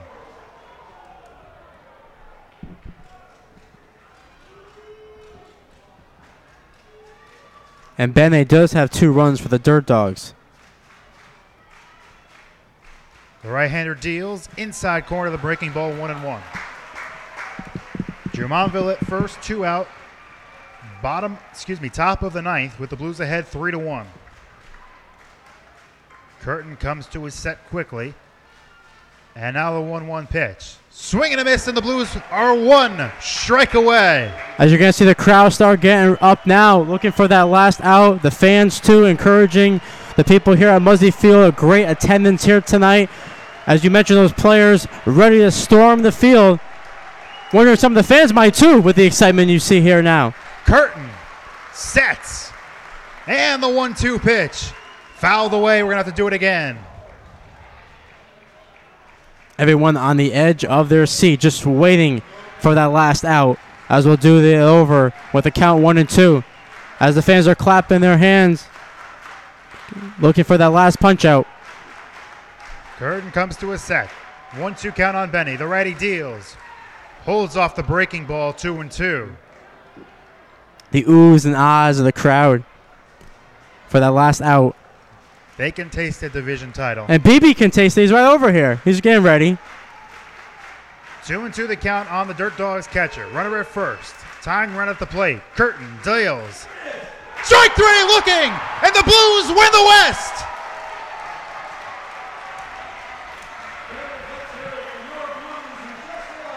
The Bristol Blues win it 3-1. Tommy Curtin, all 3 outs in the inning via the strikeout.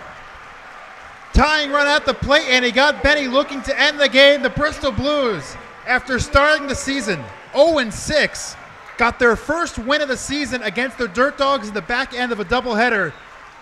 And now they get a division title on the last day of the regular season against these very same Dirt Dogs. The second division title in Bristol Blues history in 3 years in existence. And what can you say about tonight? The 2 plays that you're going to look back on are, of course, the 2-out double by Logan Green back in the 5th to give the Blues the lead. And then, of course, in the top of the 8th with 1 runner on, Zach Tower at the plate. Blues in front 3-1. Deep right center field. We thought initially that ball was going to carry over the wall, but Davis makes the play, crashes into the wall, holds on to it. And Curtin, what can you say, all season long has been the man for the Blues in the 9th, gets the save, gets 3 strikeouts, and we'll see you all on Thursday. The Muzzy Field faithful give a standing ovation to the Blues as they walk off the field, who show their appreciation back to the crowd as the Bristol Blues clinched the Western Division and the number 2 seed in the playoffs. And their first home game will be on Thursday, opponent to be determined. The 3-game series for the semifinals begins on Wednesday on the road. And now the Blues in front of their dugout, tipping their hat to their fans, saying thank you for supporting us all season. And I'm sure a lot of these fans will be back for the playoffs on Thursday and Friday if necessary. Oh, sure. You saw the crowd come here tonight supporting their hometown Bristol Blues. And obviously they're still clapping their hands and getting ready for fireworks. We saw it definitely on the field, and you get a little taste of it after the game as well. But what can you say? As you mentioned before, starting the season 0-6, struggling on the road, they changed that completely, and all the success they hear at Muzzy Field, the comeback victories, the dominant victories, and especially against a team that had good numbers against them prior to tonight, 2-5 overall, doesn't matter. One night they change it, and they win the West Division. Truly remarkable job by the boys in blue. So the playoffs go like this. As of right now, the Bravehearts are still ahead. If they win, they clinch the 6th seed. And they would face the Dirt Dogs on Tuesday after tomorrow's games get canceled because of the weather that's going to hit the Northeast. But that game still needs to be finalized. If the Bravehearts do not win, it's Martha's Vineyard in the 6th seed. Nashua is in the 5th seed, Pittsfield 4, Wachusett 3, Bristol 2, and the only team ahead of them is Brockton. They won the Eastern Division. And they won 23-2 tonight, so they're going to be a tough out in the playoffs. So the 4-5 seed is matchup is handled with Pittsfield and Nashua, and Wachusett awaits a winner, whether it's going to be Martha's Vineyard or Worcester. The Blues on Wednesday and Thursday and Friday, if necessary, the Blues would face the higher seed remaining out of those matchups. So they could face the Dirt Dogs again if it came down to it.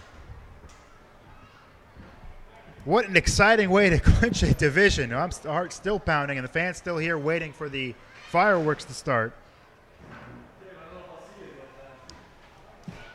The win goes to Tyler Kovalwich. They lost to Jonathan Gagetskis, 2 of his 3 losses this season against the Dirt Dogs. Against the Blues. And Tommy Curtin, number 11, pulls down the curtain for the 12th time this season, his 12th save.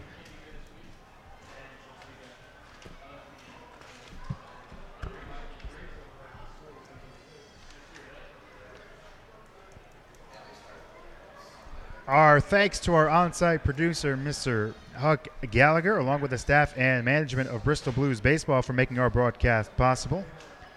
Our next game is going to be a playoff game, and that's on Thursday here at Muzzy Field. The Blues will come back from that, play that game either up 1-0 or down 1-0 against whatever team they play. That's to be determined. And that game will start at 7 p.m., and as usual, gates open an hour and a half before the start of the game, as the fireworks at Muzzy Field have started. And you can buy your tickets coming up to the gate to buy your tickets that night. If you can't make hot ticket, absolutely. If you can't make it to the game, you catch it all right here on the beat, beginning the pregame show a few short minutes before first pitch on the beat, the Bristol Blues broadcast hour. Now, from all of us here at Muzzy Field, my name is Rick Finaro, alongside my good buddy, as always, Mr. Mark Ferraro, saying have a good rest of your Sunday evening. The Bristol Blues are your 2017 Western Division champs. Good night, everybody.